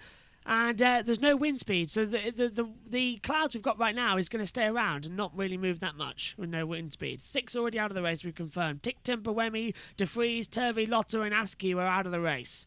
That's official now. That's taken a while. And there's a big queue at the back as well, between, I think that must be Gunther, Frein, Sims, Cassidy, NATO, are all very, very much bunched together. At the front, it's all stations... situation normal, basically. Verline had actually dropped behind Vandoorne, you were right. Yeah. So not a great start from the Porsche driver. It's Marrakesh kind of all over again, if you remember. Yeah, Marrakesh. There was a weird sort of power thing on the first couple of laps where Verline was just and it was just dropping like a stone down the order. And it's kind of summed up Pascal Verline's year, really. Not been a great one, has it? So much, but away from him. Yeah, but at least he got that win in Mexico. But that's really... Contact into turn 1! Off goes Mortara! He gets punted off by Jean-Eric Verne! Yeah, Verne just came in way too late. Vandoorne an extra point. Well, that's great for Vandoorne. Just got through there. Well, what happened there? Did Verne lock up, or did he just have 0 brakes to begin with? Yeah, I think it was more Verne was a bit over-optimistic up the inside. I remember that was the previous... And a little bit at the front nose has taken some damage there. So certainly, I don't think Ido Mortara will be too happy about that one, but Vandoorne certainly will. Yeah, up Unless to 6. Ido freezes back past him here. Mortara's got damage to the rear of the car, and Verne has got damage to the front nose cone, as you point out, Ed. It's got a massive hole in it. Anyone going to go for attack mode? No. Okay, it's there if you want to use it. You're free to, but it's too greasy. Oh, here it is. Yeah, here it is, Ed. Talk us to it. A gap in coming to. So here we go. So Verne is right behind Mortara, gets a decent run, has a look up the inside, does he? You know, he switches quite late. Here we go. And hits him in the back. There we go. So depending on your viewpoint, either Mortara moving across or Verne moving too late in the braking zone to make his move and coming to groove there. I think... that could be a bit 50-50 for me, but I don't think Mortara should have moved in the braking zone, and Verne dived way too late. On board with Verne would probably be more revealing there of and that's probably what the stewards will look at if they investigate that. But thankfully, it looks like they'll be able to continue as Sade Kamara defending from Frines now. Yeah, Frines trying to go around the outside. He too's got damage on the left-hand side. Looks like he's picked up like a medical mask as well in the ducts as well at the side. It looks like a bit of debris from this angle as it comes back through. Buemi's trying to find something on the inside line, not working out there either. So, not Buemi, he's out of the race. It's Gunther. That's not Buemi, that's Gunther. It's Gunther, yeah. Yeah, Buemi, I'm pretty sure was high up in the wall, Josh. Here we go. This is the onboard. Yeah. Okay, I think that's Vern's fault. Yeah. To me, because he changes his line a bit too late in the braking zone. It's almost like, all right, I'm going to tug him back. No, I'll surprise him. And it's, I surprised him a bit too much. That's Vern's fault. Is that Dennis taking attack mode? Oh, Dennis. Here we go. He had the gap because of that incident with Jean-Eric Verne to come out ahead of him. So it's a 13% power boost for 4 minutes, and you have to use it twice in this first race. Tomorrow, it is 1 activation for 8 minutes. So that's the attack mode for this weekend. As they come back through, Dennis then has the power. Does he have the... Oh, an incident involving Verne and Mortara is under investigation. Repeated change of direction at turn 22. There you go. That'll be for... Interesting to see which way they rule on that one. But they might go against Mortara depending on... they might look at both onboards and have to decide, I guess, who moved in the braking zone. You see, the most. Yeah, in this situation, Ed, I think what we see in the qualifying, with the 2 split screens, that's what we need on the replay for those type of accidents. We need that split screen to see who moved. Yeah, but I prefer seeing them all both in full screen, one at a time, to be honest, and then making up my mind. But also, we got some other action on track as well. Frines gets ahead of Sade Kamara. Question is, can Giovinazzi hold on to his first points in 9th after cruelly being denied in London through no real fault of his own? Let's be honest. No, it wasn't, and I was shocked to see that as well. I'm really, really hoping that Gio gets some points. That Dragon seems to have come alive. Mortara has been given a 5-second time penalty for a repeated change of direction. Oh, and Degrassi takes attack mode. He defended too hard.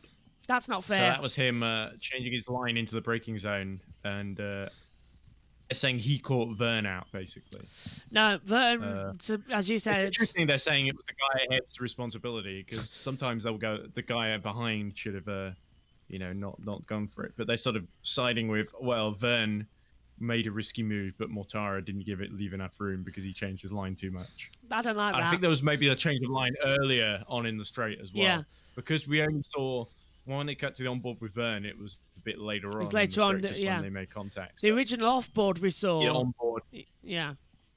I know you're going there. Board, it's a bit hard because it was so far in the distance to really tell how many times Mortara was changing direction, sort of leading up to the braking zone. Back on board with Vandoorne. But anyway, can't win the championship today, I don't think. Berline and Degrassi are both in attack mode now. So Degrassi was covering off Dennis.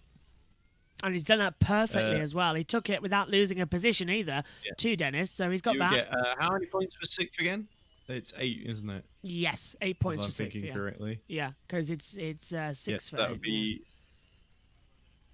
25 or potentially 26. Well, like on IndyCar, we need point. Like on IndyCar, we need. Oh, and Norman Nato is under investigation for safety car procedures. Roland takes attack mode. Vandoorne got told to take it as well, and is so. Oh, he might do. Yeah, by Mortara. And he's coming out right next to Mortara. Let's hear from Evans. Just got out of him. Yeah, use it this lap. Is there? Oh, next lap, Evans. Next lap, Evans. Just attack. It's too late this lap. He's already gone by it. Yeah, that was a very late message coming through. As they swing back through. Roland does not have a really, really good lap here. Now, I'm opening up Evans' radio. Undercut him here. Use a bit of energy this lap. Use a bit of energy this lap, we're being told. But look at this. Roland behind, just attack. Roland behind just on the attack. And look at this from Pascal Verlaine as well. He's right attacking Mortara. He hasn't got the attack mode. Mortara nearly puts it in the wall. Look at this with the Porsche almost towards the wall. Mortara can't move back, although he's going to try to as well. So that's the multiple warnings that we were talking about. Maybe well, he sort of has it. to move back because he's got to take the racing line so he can make the corner. It is to cover. So I don't know. Go on. Verlaine's complaining over the radio.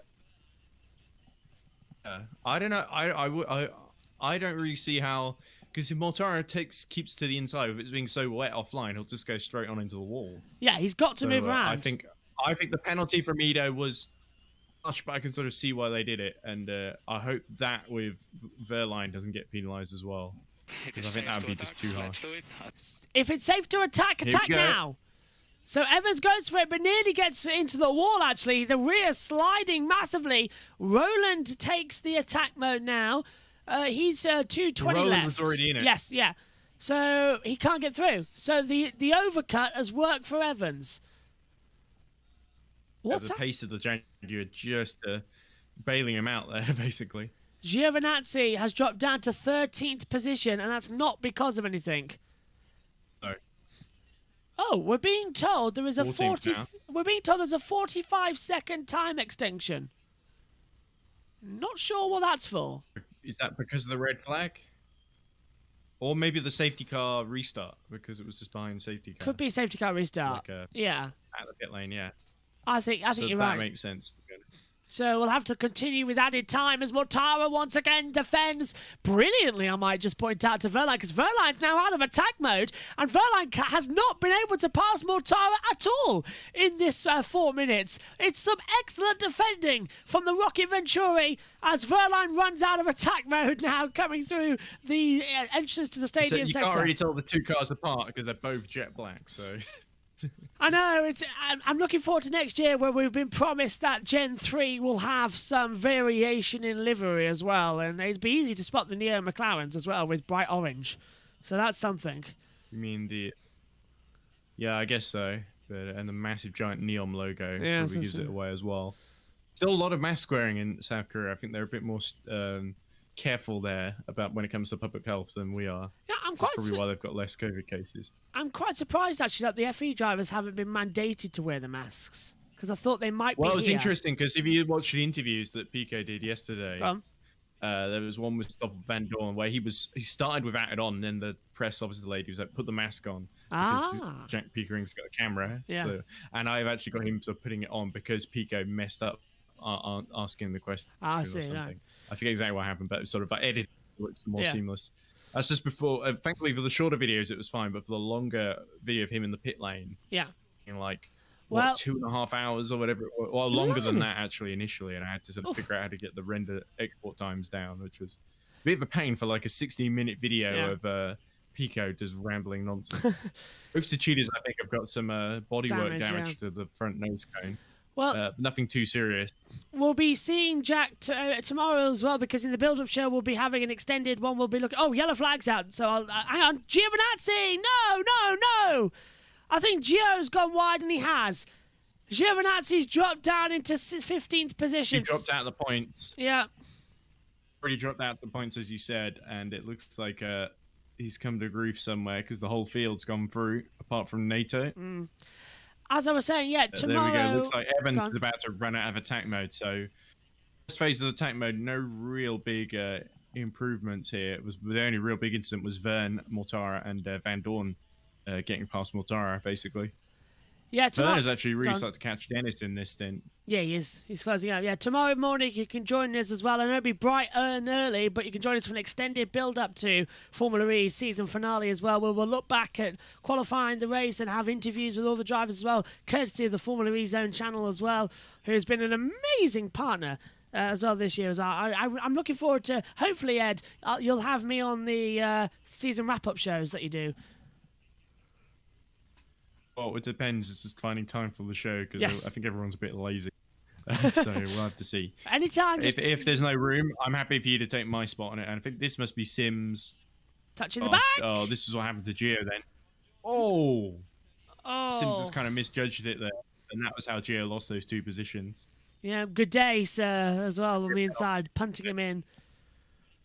Could be a penalty for Alexander there. It's a shame if he's not too far away from the points here. That's got to be a penalty, because if Mortara got 5 seconds for weaving, then that's got to be a bigger penalty for Sims for just punting out a driver. When Giovinazzi braked, though, there might be extenuating circumstances. That's true. Braked a bit early, but it looked to me like Simsy just got it wrong. Single seaters don't have brake lights, so it's feels hard like for us to tell. like he was saying. I think Simsy has talked about this, and he's been quite honest about saying there's been lots of question marks over my performance as Vern and Mortara go for attack mode. Yes. But what Sims was saying was mental health had actually been affected. That he's sort of deeply questioning, like, I do badly and I do well, and I don't know why I'm doing badly or well, and that he does not. He's just having so many struggles with the car lately, and that he feels like formally from a sporting side. Just doesn't suit him as well as racing GTs at Le Mans or endurance racing. Well, and there was some very revealing interview. It was Simsy being quite honest about like some of the struggles he's been having, and this is someone who, of course, has won in Formula E in a better car than the Mahindra, admittedly. I look forward to hearing that. But, I really do. Yeah. Because obviously it's on the channel already. I'll take a look. Yeah, because today, obviously. There was zero time to get a pre-show ready. Zero time. I literally got back to the house around about 1 a.m. Party time, yeah. And we had guests still here, so nothing was actually settled until 3 a.m., to which I came to the commentary box. I did record qualifying, but my voice was so bad, it was unbroadcastable. Honestly, it was so bad. So we couldn't broadcast it. So that's why we came on here slightly later. But and there's the flags. They're very similar to the ones they were given out in London. I've still got a few here, but Ed, no point waving the Neo flag with them all gone. Yeah, tell me, Ed, those bangles that you had. What have you got? Hey! It's a bit torn up because it's been in my corner, but there's my Mahindra one. Ed, I've got an Envision one. Have you got an Envision one too? Do you tell me what? Oh, that's better. The Envision one. The Envisions are still in the race. Let's keep that. Ed, do tell me, with those bangles that we saw that you can't be recycled as well, did you get one of those? The LED things, yeah. Oh, you mean this thing? That's the one. Are they actually? So they do work. Is it just different colours? Yeah, they do. Basically, it's just the three colours. I think they had a sort of pre-program, as we see. Oh, Dennis being challenged here again by Vern.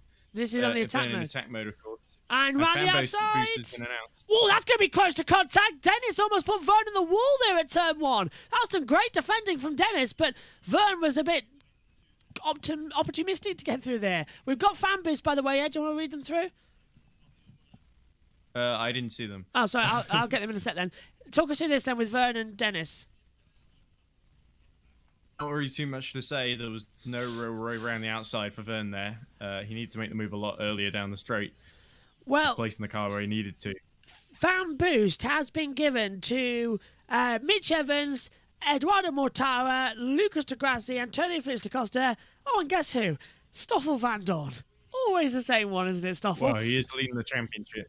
He could probably use it yes, he could, this occasion. I don't think. But anyway, the LED thing. Yeah, there was a light show that was it was pre-programmed, I think, at certain phases. So whenever someone was playing music in the E-Village or during the little concert from Jax Jones, I think, before the start of the race and his local London breakdancer crew, it would sort of be a light show there. And when there was during the podium as well, there was a little pre-programmed light show.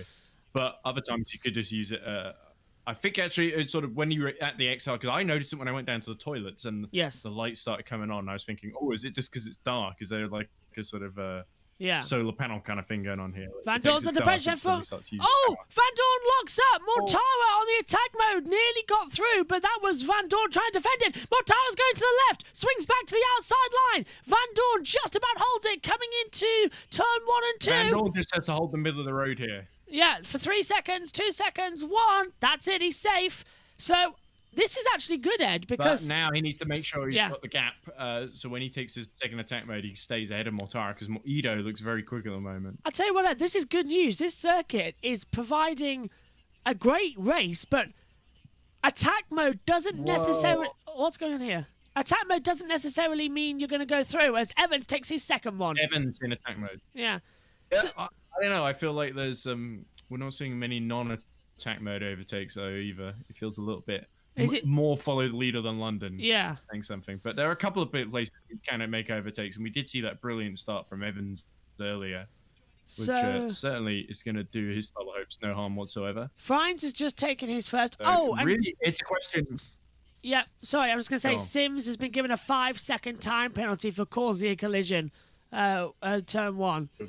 So weaving. So really, this race is a question of Vandoorne, whether Mortara and the others can beat him or not, because that's going to help even the odds for Evans tomorrow, basically. Da Costa looks like he's got something stuck right in his nose, as you pointed out earlier. But the way it is, I think that's the rear diffuser from someone else. It's just made a little gap there. it's so funny to see it as well, because it's literally like one of those card tricks where you can throw it and it lands on your nose. It's something like that.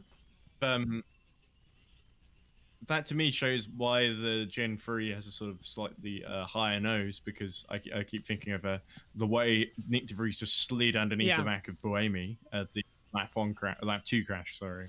Who did that in Rome? I can't remember who did it. Yeah. Jose Maria Lopez in the Dragon and one of the Jaguars, wasn't it? Was it Sam Bird, I think, got I involved. think it was Bird. Here's the championship as it stands then. Vandoorne will be on 193. Evans will be on 174. Now, that's what, a 19-point gap due to That's the moment current death? standing. Yes.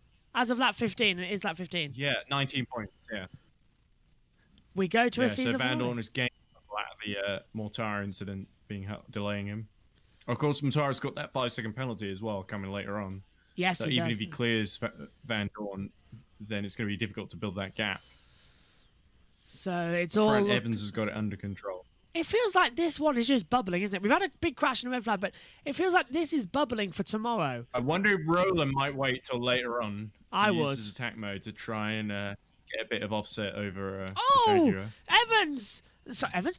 Heavens is what I was meant to say there, because Vandoorne defending and passing Jean-Luc Verne round the outside. That was a great move, but they almost made contact. It's good news for Stoffel Vandoorne. Great job, mate, is being told on the radio. Point. If Dario won't stop talking over it. As they come back through on the inside line. Mortara now desperately trying to get ahead of Verne, and Vandoorne not working out. Well, this is turning into quite a little battle. As I tell you what, the race is... It feels like it's not flying by this race, but I've just looked at Evans' attack mode left. We had a big red flag. Yeah. Well, so. Yeah. It's only, well, we've still got 20 minutes left, but the 4 minutes for Evans has flown by. But it's a weird distortion as Evans is still on 128. Is trying to get his attack mode out of the way so he can, focus on saving energy for the rest of the race and making it to the end, because that's what's going to be the big tricky thing here. Yeah, on a couple of laps. Because let's take a look at Vandoorne first of all. This is round the outside with Johnny Verne. Oh, Verne hit the wall, Ed. Verne hit the wall. Big mistake then for Jean-Luc Verne, and he's sort of losing the title for Evans, essentially, because Evans really needed Vandoorne to be held up there. There was battling between Da Costa and Freins behind as well. Yeah, did they make the move? I'm trying to look further back in the time. It hasn't. No, we can't see it, so that was annoying. As he comes back through. 1836. Even though it was a mistake from Verne there, that was a good move, though, by Stoffel Vandoorne. Oh, look at Verline. Releases him. Dennis is next up the road. Yeah, there you go. Pascal has been sort of on the back foot the whole race. So. He can't pass Mortara. He honestly, he's going to start having nightmares about that Venturi over the winter break. Summer break? 3 cars ahead of him. Yeah. Yeah, it's basically it's a summer, isn't it? Autumn. Autumn. At the moment. F1 is already on summer break. Yeah. Yeah. Freins has run out of attack mode. mode. I tell you what. I should have made a coffee during the red flag, but I didn't want to leave you on your own. Oh. I would have thrown down, it's all right. Nato went to the safety car. I know what you mean, Ed, though. 5-second penalty for Norman. Yeah. I know what you mean. Oh, and Roland takes his second attack mode, as does Degrassi. So they've taken their attack modes then for this race. That's a wise decision from both, because that will also now put Dennis in trouble. Nato runs out of his attack mode. I know what you mean, Ed. I'm starting to flag a little bit as well with it as well. It's too early. How are we gonna do for Grid Network with the 40-minute delay? I think they're not going to show us. Yeah, we'll I think join midway through and see what happens. Well, I think it's because we're the only show on. We're the only topic on for Formula E. So I think they're delaying. Their show would be delayed. So yeah, we'll have to join midway through, unless Joe starts it and covers us for the last couple of laps. Is that actually spots of rain on the camera lens there, or is that just my imagination? It was just a lens flare. That's good. Yeah, okay, that is. I thought it was raining myself. So spots of rain, but that's just. Oh, here's Vandoorne. Maybe it's just spots in my vision as I'm about to pass out. But. Did you see Verline? Verline over the bump in the middle of the track, got it all out of shape as well, and nearly lost control. He's doing it again. Look over the bumps. So that Porsche looking incredibly unstable. I while think in the problem mode. is that it's really dangerous offline, isn't it? Yeah. It's really lethal offline, and I wonder if the tyres are also starting to wear a little bit. It's that greasiness. Well, last weekend for Michelin in the championship as well. So we'll have to see how the Hancocks, from Korea, of course, will handle next season. I'm looking forward to next season. New generation of cars. They've grown on me a little bit now as well, but I think there's still some bodywork, cosmetic I didn't get changes to go to the exhibition, so I'm still yet to see him in person. But Pico and Jack Giordano have. I think Degrassi right, not too far behind Roland, but both in attack mode. They both got into it at the same time. So they're narrower. I think it's unlikely that Roland's going to catch the back of Evans now. They're narrower. And so, they are narrow. Yeah. They are a little bit narrow, yes. That's perfect for street circuits. Gunther goes into attack mode. And of course, Gen 2 has been really unusual because we were supposed to have a body kit upgrade in Season 7, but COVID stopped that, I think. And that's why we haven't had it. I think you're right, yeah, the Gen 2 Evo. Because that looked great. I think it was also sort of a bit expensive. It's, look at this Verline up the inside of Mortara with attack mode. Finally! Just finally! That's been coming for so long in this race that Mortara can now be dealt with by Pascal Verline, who's still got half his attack mode left as well as he's chasing after him. Would he get Vern, do you think? Would he get Vern, Ed? Possibly. Vern has been flagging it a little bit, especially since Vandoorne passed. He's made that mistake and Vandoorne passed him. He's got to hope there's no serious damage there. But, interesting for the Teams Championship. Roland in second. That's big points for Mahindra in their battle with Nissan. So it's absolutely crucial for Gunther to see if he can scrape a few points here, because I think they're only about 8 or 9 points ahead. So 18 points for second, that really puts me in a good position in the battle for, I think, 8th in the championship. This is going to get good. Sete Cameras hit 36% of energy as well. So that Dragon. Vandoorne in attack mode. Yeah, just taking it. Did he get out ahead? As well. Yeah, look at that. Verline's right in the back of him now as well. If I was Verline, it'd be now or never. You don't lose too much there. Yeah. Because they put it on the straight rather than the exit of a corner, you don't really lose too much. But the rejoins are a little bit safer, I guess. Not like Mexico in Puerto... Where is it? Puebla last year. Puebla. Yeah. That was a nightmare race. Yeah, where we saw... Because there was a wall on exit as well, and it was sort of otherwise quite wide, because it was almost like because it was more of a joker lap there, because it was a sort of a run-off road there, essentially, rather than just the exit of the corner.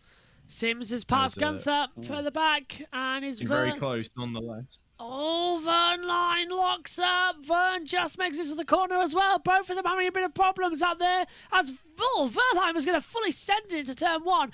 Roland's out of attack mode. So is Evans, and now so is Degrassi. And Vandoorne's got another 3 minutes left. So does Vern. Verline is now out of attack mode for this race. So that's done. But fan boost for Evans. How are they doing on energy? That's the interesting thing. I think they're all about 40%, bar the two Dragons who are in 39s, last time I got told. I know the worst is Sete Camera. He's on 36% of energy, so he's not going to make it to the end at this rate. Not with 13 minutes to go plus a lap. It's going to be quite the challenge, especially in that car, knowing how inefficient it is. Yeah. As Mortara goes into his second attack now, so he might get his revenge on Verline, because he's come out ahead of France. It's involving Mortara and Verline is now under investigation. Don't know what that was about. Mitch Evans having a comfortable run at the front. That'd be the move we just saw. Yes, you're right. That SHT's just said that is for sure game over for Mortara in the championship. I think that's almost true. Certainly, yeah. Yeah. We're trying to work out if there's any way, shape, or form he can be in it, but it's not. How far? I forget how many points behind he was. It was something like 48, wasn't it? Yeah. He's out of it. You are correct. Mathematically, after today, there's only going to be like 34 points on offer if you maximize everything, get pole and fastest lap and the win. Lap. So, well, hang on. Top the group stage. Top the duels with the final. Get fastest lap. Get the 25 points. That's 25. Let's hear from Evans while I work this out. We're on plan B1. Everything's under control. I see you're under consuming. You just keep doing what you're doing. The under consuming means he's using. Yeah, around about 30, 34. Mortara in trouble. Oh, he's stopping. Mortara What's in happened? trouble. Look. What has happened? He's in the attack mode and Mortara is Failure there. hemorrhaging. Oh, look, they're not happy. They've spotted something. Mortara's in trouble. Has he broken Well, he's the rear definitely out of suspension? title contention now. Has he? Oh, he's got a And puncture. that could be a safety car. Look at that puncture, rear left. He must have tapped the wall somewhere and it's gone down. Ooh. So Mortara is in trouble. Oh, and there that's, was some debris. yeah, that is World Championship over for him. Absolutely. We were just working out the points and that's it. Game over. Oh, there's got a massive nose cone being taken out in the background. Oh, and he hit the wall again there. Oh. And he's stuck there. That's a safety car for sure. Oh, He's has he not got gonna it in get that back to the reverse? pit lane. Did he get it in reverse? We need to forget Jerome D'Ambrosio. Oh, he's in the danger zone. That needs to be a full course yellow. That needs to be full courses. He's not too far from the marshal post, Yeah. though. Where are the marshals? Wow, they can't. Oh, well done, Edo. He's got it in They're trying to reverse. reverse out. So Well done, Eduardo Mortara. puncture as well. Yeah, with a puncture. He's got it back behind That the is a barrier. man who's passed his driving test. I tell you what, I knows how to power. I would have passed him. Parallel parking. That's brilliant. So this is how he did it then. Did he touch? Oh, he got oversteer coming into the chicane. I think it's already gone, Ed, I think isn't the it? puncher happened earlier than this. Yeah, he's already gone. I suspect he ran over some debris somewhere. I don't think he hit the wall. That's down. Because we would see a bit turn more 3 and damage 4. if he had. Yeah, that's turn. And look at what's hanging off the DaCosta's front wing as well. It's this really weird thing. I wouldn't be surprised if DaCosta hit him in the back. Well, it was Frines directly behind him. I think Frines hit him because he was in attack Yes. mode. It was Mortara, but anyway. So Well- that puts Sims potentially into the top 10 if he can pull the gap onto Gunther. Incident involving Mortar and Verline, no further action after investigation. So they've said that's enough for that then on the board. But I think you're right, Ed. I think that puncture just came on out of the blue. I don't think there was a contact. Yeah, I'm just being I told. don't really see where it happened. It's getting chaotic, isn't it? It's Vern's wing actually on as Vandoorne locks up. Oh, lock up for Vandoorne. That was a big lock up too. Hi, Edo. There's Edo. Oh, I feel hello, sorry Josh. for him. I'm still here. Hello. Oh, That you. Edo. Oh, yeah, there's two. I didn't think of that. I feel sorry for Eduardo Mortar. I really do. That's that. Yeah, he's second yeah. year in a row that his championship's fallen apart at the final weekend, and Yeah. this one was. Well, but it'd fallen apart earlier, to be honest, because he was kind of realistically out of contention anyway. And when Jack Pickering talked to him, he was just like, "There's still a remote chance of the title for you," and he said, "I don't really care because it's not going to happen, is it?" Sadly not. I've just got to no. try and end the season on a high. So there's still another day to go. It was game Yeah, you got to over. feel. I agree. You got to feel a little bit for this how after Berlin, 'cause it was toying with everyone else. He did such a great job after Berlin and Marrakesh too. We thought he was going And to take then it. didn't we? basically New York, London, all those 4 races were just awful for him. Where he was a bit unlucky with the rain shower in New York because he was doing well and then got Yes. penalty for speeding. And just as the red flag was being called off, it was very much, and he was missing a front wing as well after his crash, and it was just one of those things where he couldn't really have done anything about it. He just had really, really horrible luck in all the races since, essentially. Do you know, I do love Yeah, Korea. Just that little shot we just saw with the sun hitting the buildings. There's something about Korea I just love, and I'm really enjoying that skyline. Circuit where F1 held the Korean Grand Prix, which was around a sort of port city which never got built. So it was sort of this kind of derelict wasteland.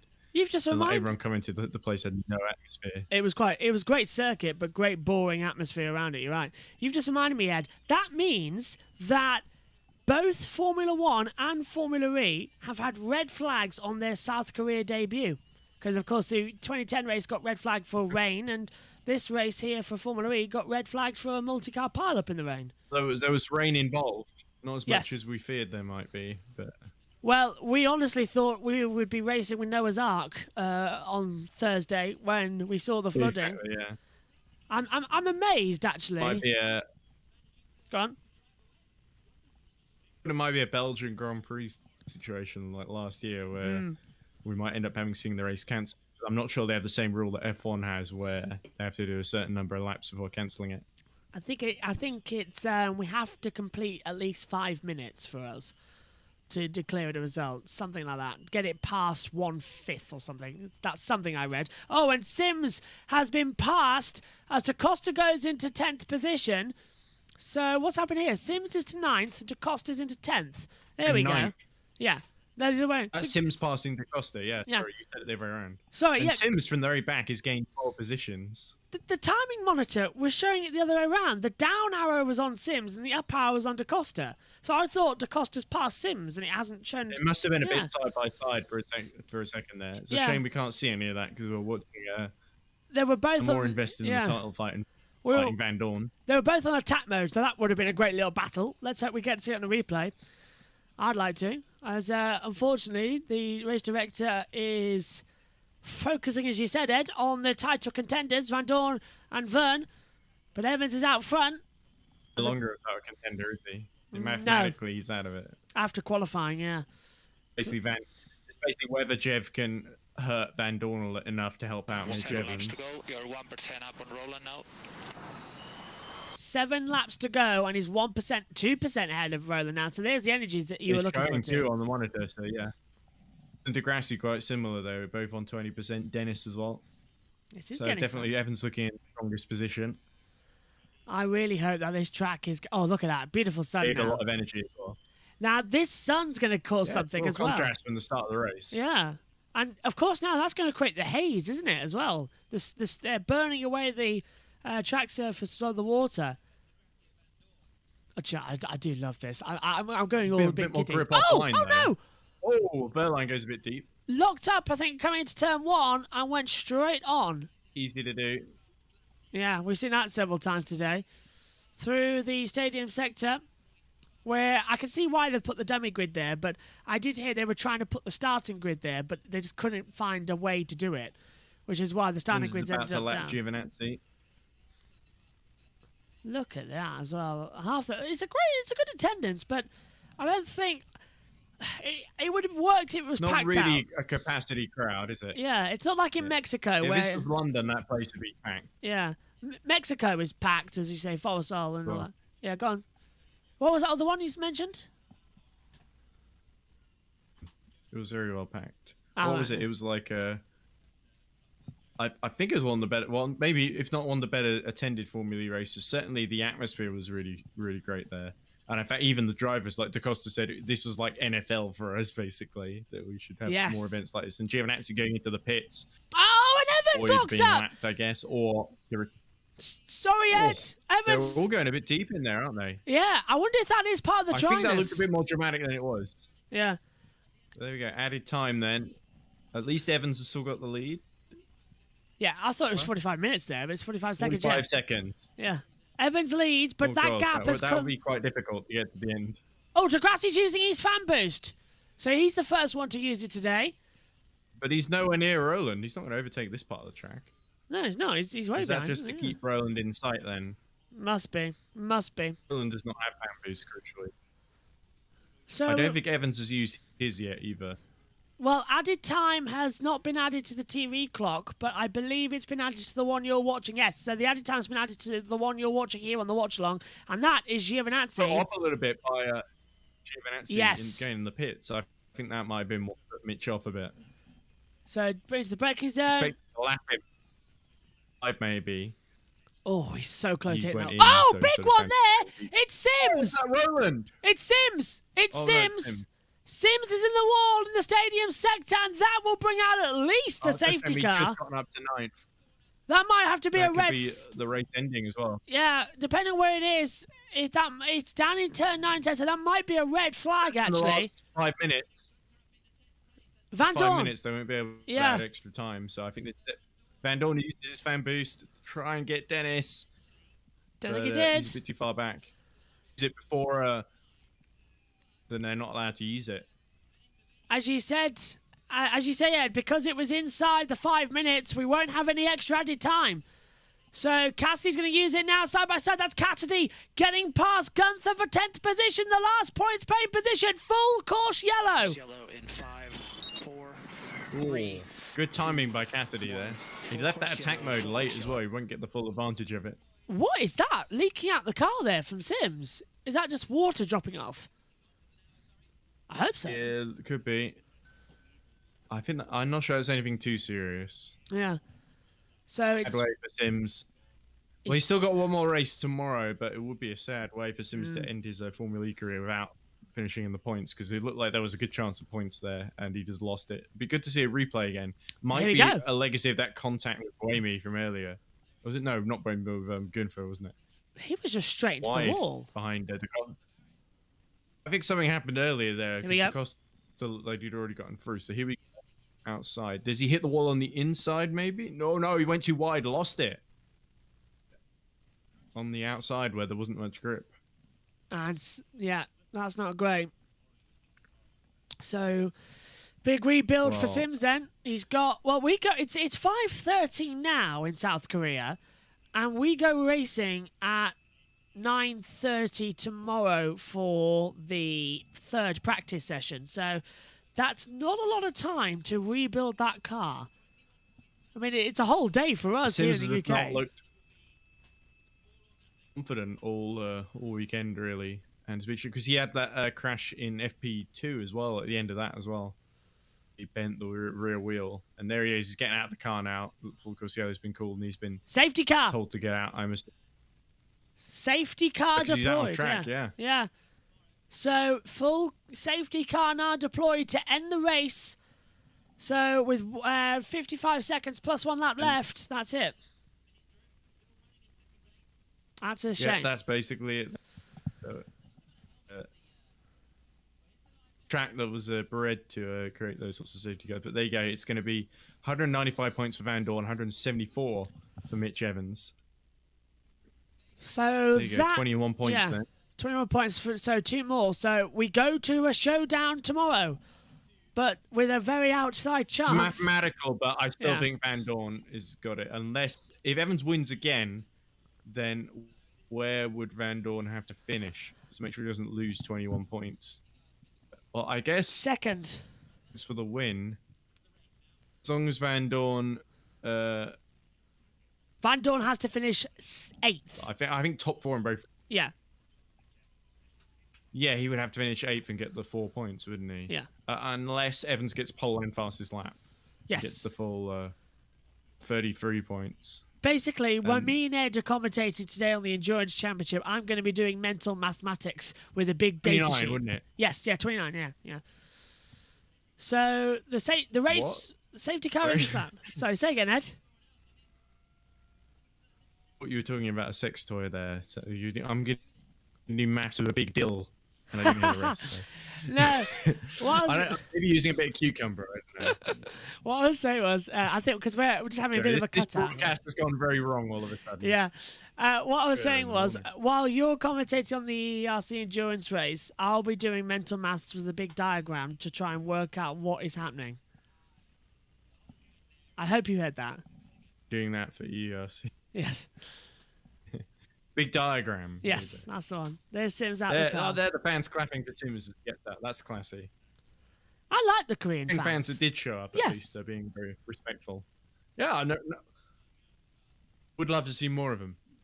Yes. It's not a huge crowd. It's a bit of a contrast to London, where everyone was... I was definitely cheering Simsy on. There are a couple others as well. I'm going to miss Alexander. Empty, like Giovinazzi's officially retired now, by the way. So I was going to say, I'm going to miss Alexander. But Giovinazzi's officially retired from the race. Well, I mean, he's still going to be in endurance racing. So. Yes, he is, yeah. That's something. I'll still see him. I think him also, because he just seems so out of sorts, and him talking about his mental health, so taking it that I've not been doing good enough, and I've been questioning myself, and I feel like that he's just said, look, it's time to move on, basically, because I've given it a few years, and I've not come to grips with it. And he sort of said, I've talked to other drivers like DaCosta, and they've told me that it's basically the same thing for them. There's the baseball stadium. That's what I was thinking of. It was the hockey stadium. I don't know why I said hockey stadium earlier. It's too early, and we're in a red flag. Well, it's too late because the race is about to end. Yes, now it is. And that's a shame because the energy end would have been interesting, but now it's Sede Kamara, I guess, saved by the bell there. Yeah, so I was about to say. Penalties. Yeah. I think Mortara's out, so his penalty doesn't matter. And Sims is out too, so the two people who have penalties are out of the race. That's great. So already going to hurt them in the end. 13 cars finished, 10 score points. Evans is going to take victory number 4 of the season, if I'm on top of my stats correctly. 2 in... And Roland will take his first podium yes. of the year. Yeah, Evans won 2 in Rome, and then he won 1 in Marrakesh, was it? Jakarta, yes. Yeah, Jakarta, yes. Yeah. So this is his 4th win of the year for Mitch Evans. Please have the top 3 cars go to the podium, which is in the stadium. Top 3 cars go to the podium, which is in the stadium. Nothing. Yeah, so the race will end behind the safety car. The top 3 cars go to the stadium sector for the podium in the stadium.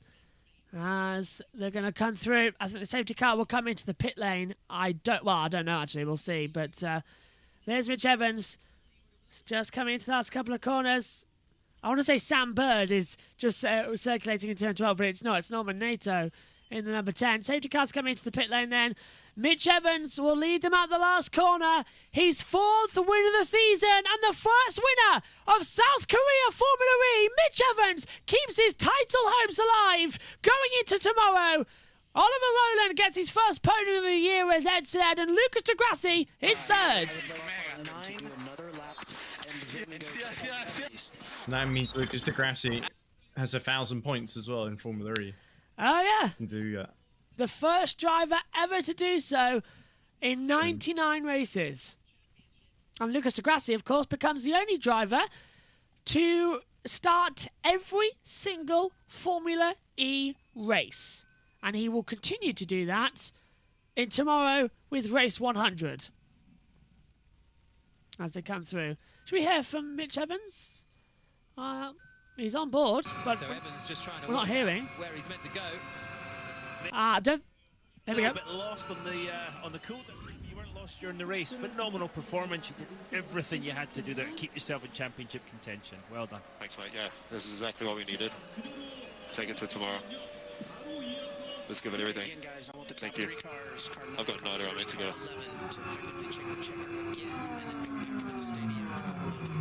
Okay, So go in the stadium. Yeah, Scott Elkins talking over. Scott, yeah, go on, Ed. Directions.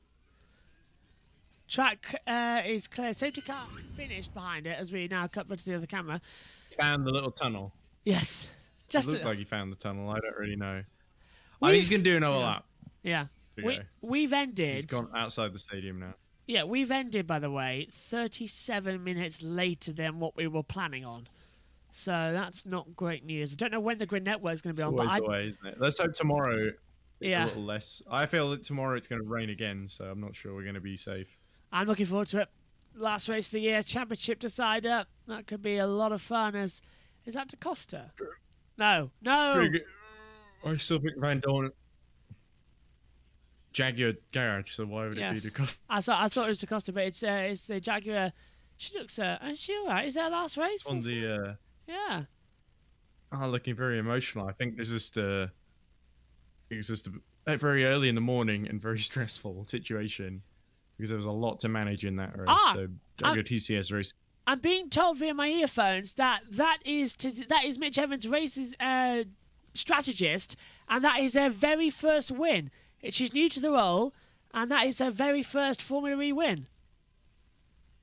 Oh well, congratulations to her. A lot of the people at Jaguar. A lot of people at Jaguar are ex-Williams Advanced Engineering as well. Yes. So it's great to see new blood in there, and obviously it's understandable I should be emotional about it. Like, that's a big achievement. She's pulled off something pretty big because Evans' strategy was superb. He had plenty of energy left at the end there. Even if there hadn't been that safety car, I think he had more than enough to hold off Roland exactly when he needed to. Roland never really had a look in. But a good job by Mahindra as well. Actually, yes. To get that car up there and to take pole position too. So a big haul of points there for Oliver Roland. Now, where are we supposed to turn in? I think they've been tossed to another lap. Here we go. There we go. Look, there's a guy now. Oh, that's a bit tight. There we go. He can't get in. That's way too tight. Circle. Yeah. Who thought that was a good idea? It's one through, did they? Yeah. They can't, and there's Sims's car. The other way around the circuit, maybe. That is they better change that. We'll see 2 Mahindras on the podium then. From the podium, I guess. Yeah, someone get Alexander Sims's car in there. So look at that, 21 points the gap into tomorrow's race, a season finale And once it's on again. the a nice touch putting it on the Olympic sprinting little track here, though. That's a touch. Well, it is a marathon, this championship, not a sprint. It's just a shame that Roland's knocked over the board for second place. He's done a Sebastian Vettel. He's going to swap it for the first place board in a moment. Look at that, Mercedes lead by 31 points. So they're only 8 points away from winning it. Listen, Rich Evans. Oh, no, there's the energy. Yeah, the yes! He was just screaming out there as well. Mitch Evans is unbelievable. Don't fall off. Yeah. Oh, you got him. There we go. There we go. On the inside line. I haven't set up the podium yet. Well, we'll give you a chance to do that. All this early morning fatigue. I'm looking forward to tomorrow. I must apologise that we weren't on here for much of a build-up today, but I think with the red flag, we covered everything quite well. So we've been on here for 2 hours nearly, so we will be on here for 2 hours more, so I hope that's okay. And tomorrow we'll have a bumper build-up for you as well. So we should all be good. I might join late in the build-up because I'll be pre-recorded, so you're after all the yeah. you're doing for the rest of the day. It'll be pre-recorded, right, okay. so that's all right, yeah. Yeah, at the same time as we're on. Well, no, not for a change. That sounds bitter. Yeah, well, I'm going to just start the pre-show. I'm going to start the recording probably from my bedroom, just sort of just laying in bed saying, right, team viewer, start pre-show. And I'll walk into the commentary box. I'll get that sorted today. Joe Samiega says, what a race as well. Sorry I haven't been looking at the YouTube chat much as well. It's a busy race, but thanks for everyone chatting in. Hope you all have some great chats. It had its moments. It was, yeah. I'm I looking feel forward like to the second tomorrow. race will hopefully be a bit more interesting because then people know what they can get away with now. Alexandra Gag. I think The South Korean flags, I'll have to. Yeah. I think tomorrow's going to be good. Let's hear them for the top three, starting with Mitch Evans down there, I believe, with Nikki Shields. Keeps the championship fight alive. He's talking to Nikki Shields. Mitch Evans, huge congratulations. You did exactly what you wanted to do today, and you've kept this championship title very much alive. Yeah, thanks. That was the plan. It's been a lot of work since London to make sure we can make this result possible. This morning was tricky. We didn't quite have the pace, but then the rain came at the right time, and I saved my qualifying, qualifying at the front, and a good start. The race was really hard to manage. The conditions changing all the time. So, yeah, thanks to the team for guiding me through. This is what we needed. We don't give up, and we go to tomorrow, and we'll keep fighting. The team were hugely emotional when you crossed the finish line. Obviously means so much to them as well. But the big question, can you do the double like you did in Rome? That's the plan. I've done it before, so let's do it again. Excellent. Thanks very much. Mitch Evans. A great race from Mitch. As we said, Ed, his fourth win. When Mitch Evans is annoyed by any questions, because he'll just say, well, that was the plan, Nikki. Come on. Or that's the plan, Nikki. Of course I want to do well. What a silly question. And Nikki always asks these obvious questions. You really notice it if you watch Formula after a long period of time. That there are a lot of pit lane interviews that do this, but Nikki is one of the aspects. Here's Roland, first podium of the year. Captain obvious question. Roland. Mitch Evans got the best review at the start, but other than that, you were really strong. Yeah, absolutely. Can't really ask for much more. It's been a difficult season. Obviously, getting the pole position today and 18 points is fantastic for the team. We knew this year was going to be difficult in my first year with the team, but we're pushing really hard for next year, and I'm glad to give the whole team and all these fans a great result. It's fantastic. Just what the team need to finish the season. Congratulations, Oliver Rowland.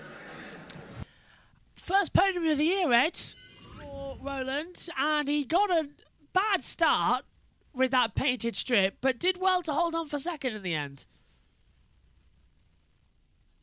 It was really the first lap, the lap that didn't happen, as you said, that really decided this race in the end. One of the decisive factors. A pretty decent recovery, all things considered. And passed Verne on merit, really. Yeah. Done from where he started. This race, the original didn't start. steal it today in the end. Yeah. Gonna have to do it tomorrow. That was the rain earlier on in the race, actually. It dried out incredibly All quickly. likely, he almost certainly will. Yeah. Oh yeah, there's about You got to think of those points that Evans lost. Yeah, it's too much. London, but at some points earlier in the season, like Mexico, where he didn't score any points either. That you got to think it's another lost title for Mitch Evans at this point because it's looking so unlikely. If he does, it'd be one of the most amazing comebacks to overcome that 36-point gap into the last weekend. Well, Lucas di Grassi won in London race 2. Me and Ed missed that one, but he's podium again. Here he is. I was there. You were there. I didn't see it. Career, and you've done exactly that. Now, 1,011 finishing in P3. Congratulations. Hello, so thank you very much.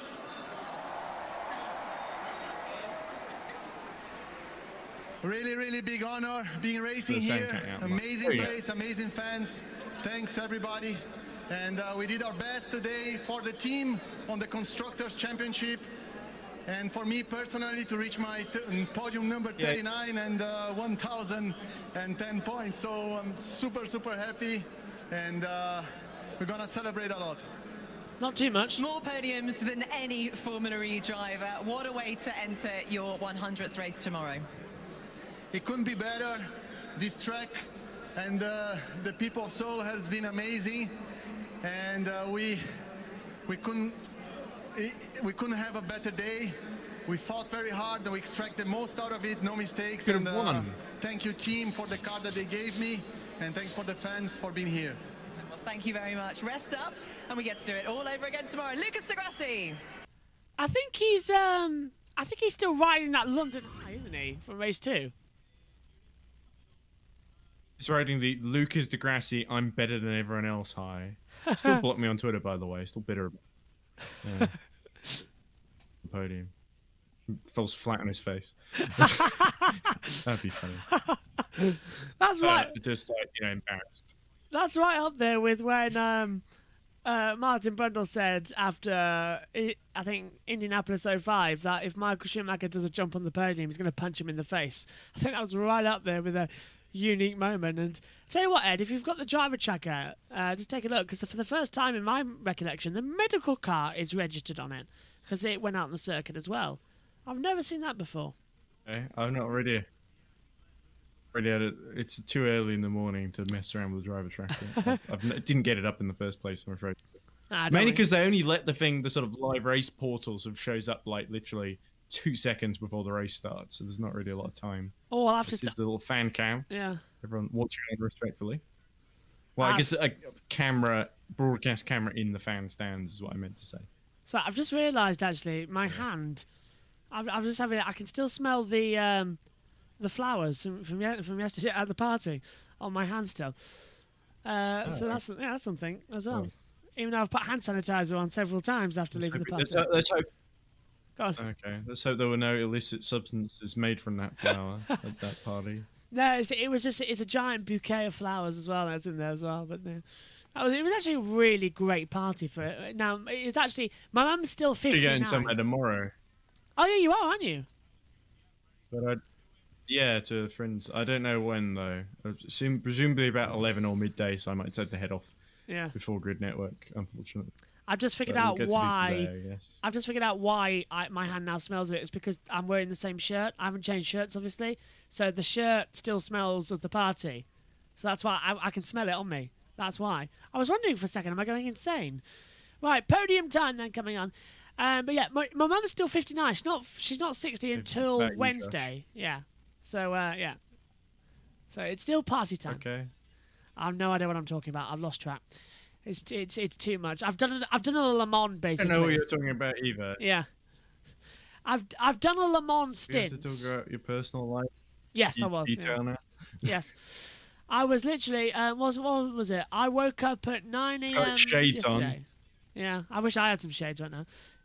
In fact, did I get mine? I can't remember. Dear me. Anyway, party time. Alexander I don't really Gag. see much point, to be honest. In one. Look at that. I could probably turn this light off. Now you just look like you're in a witness protection program. Let me just go and open the curtains. No worries. As we come onto the podium, Lucas di Grassi, third place, doing a complete walk around and really milking actually that he's taking the podium. There we go, Ed. That should be a bit better. That does look better, yeah. Second place, Oliver Rowland.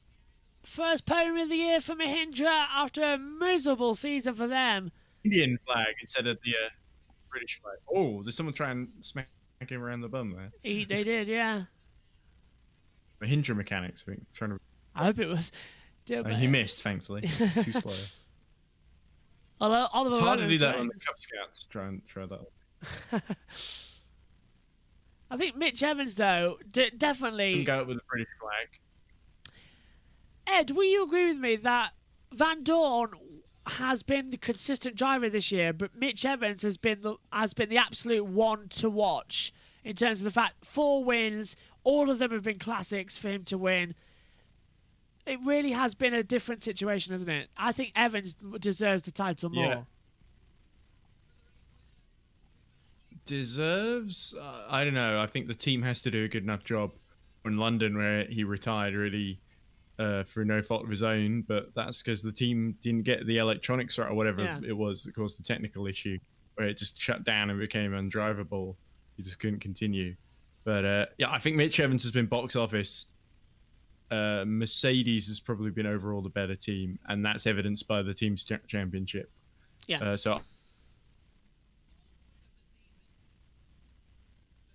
Oh, Ed, we've lost your mic. Can't hear you. As Evans onto the podium now. Joe Samaniego says it's similar to NASCAR 2003. Newman 6 wins, second place in the points. Kenseth 1 win and the championship. Yeah. Brad said Formula E is so boring. What have you been watching? No, I've completely lost you, Ed. It doesn't even look. Well, we got the podium to come through, so that might save you. So the podium then for Mitch Evans. We've got you. We've got you. We've got you.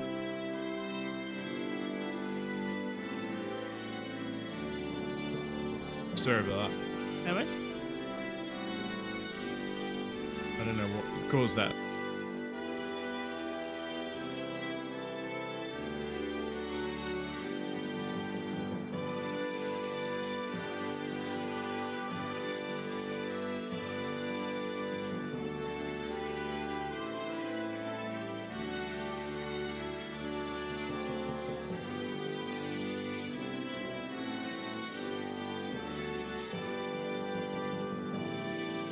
Not anymore.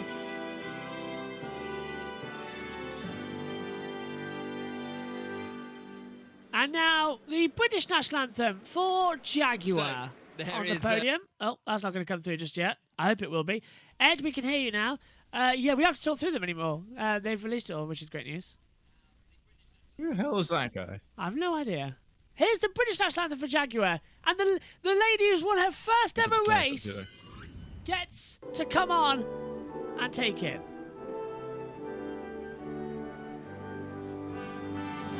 That's nice to see Jag strategist.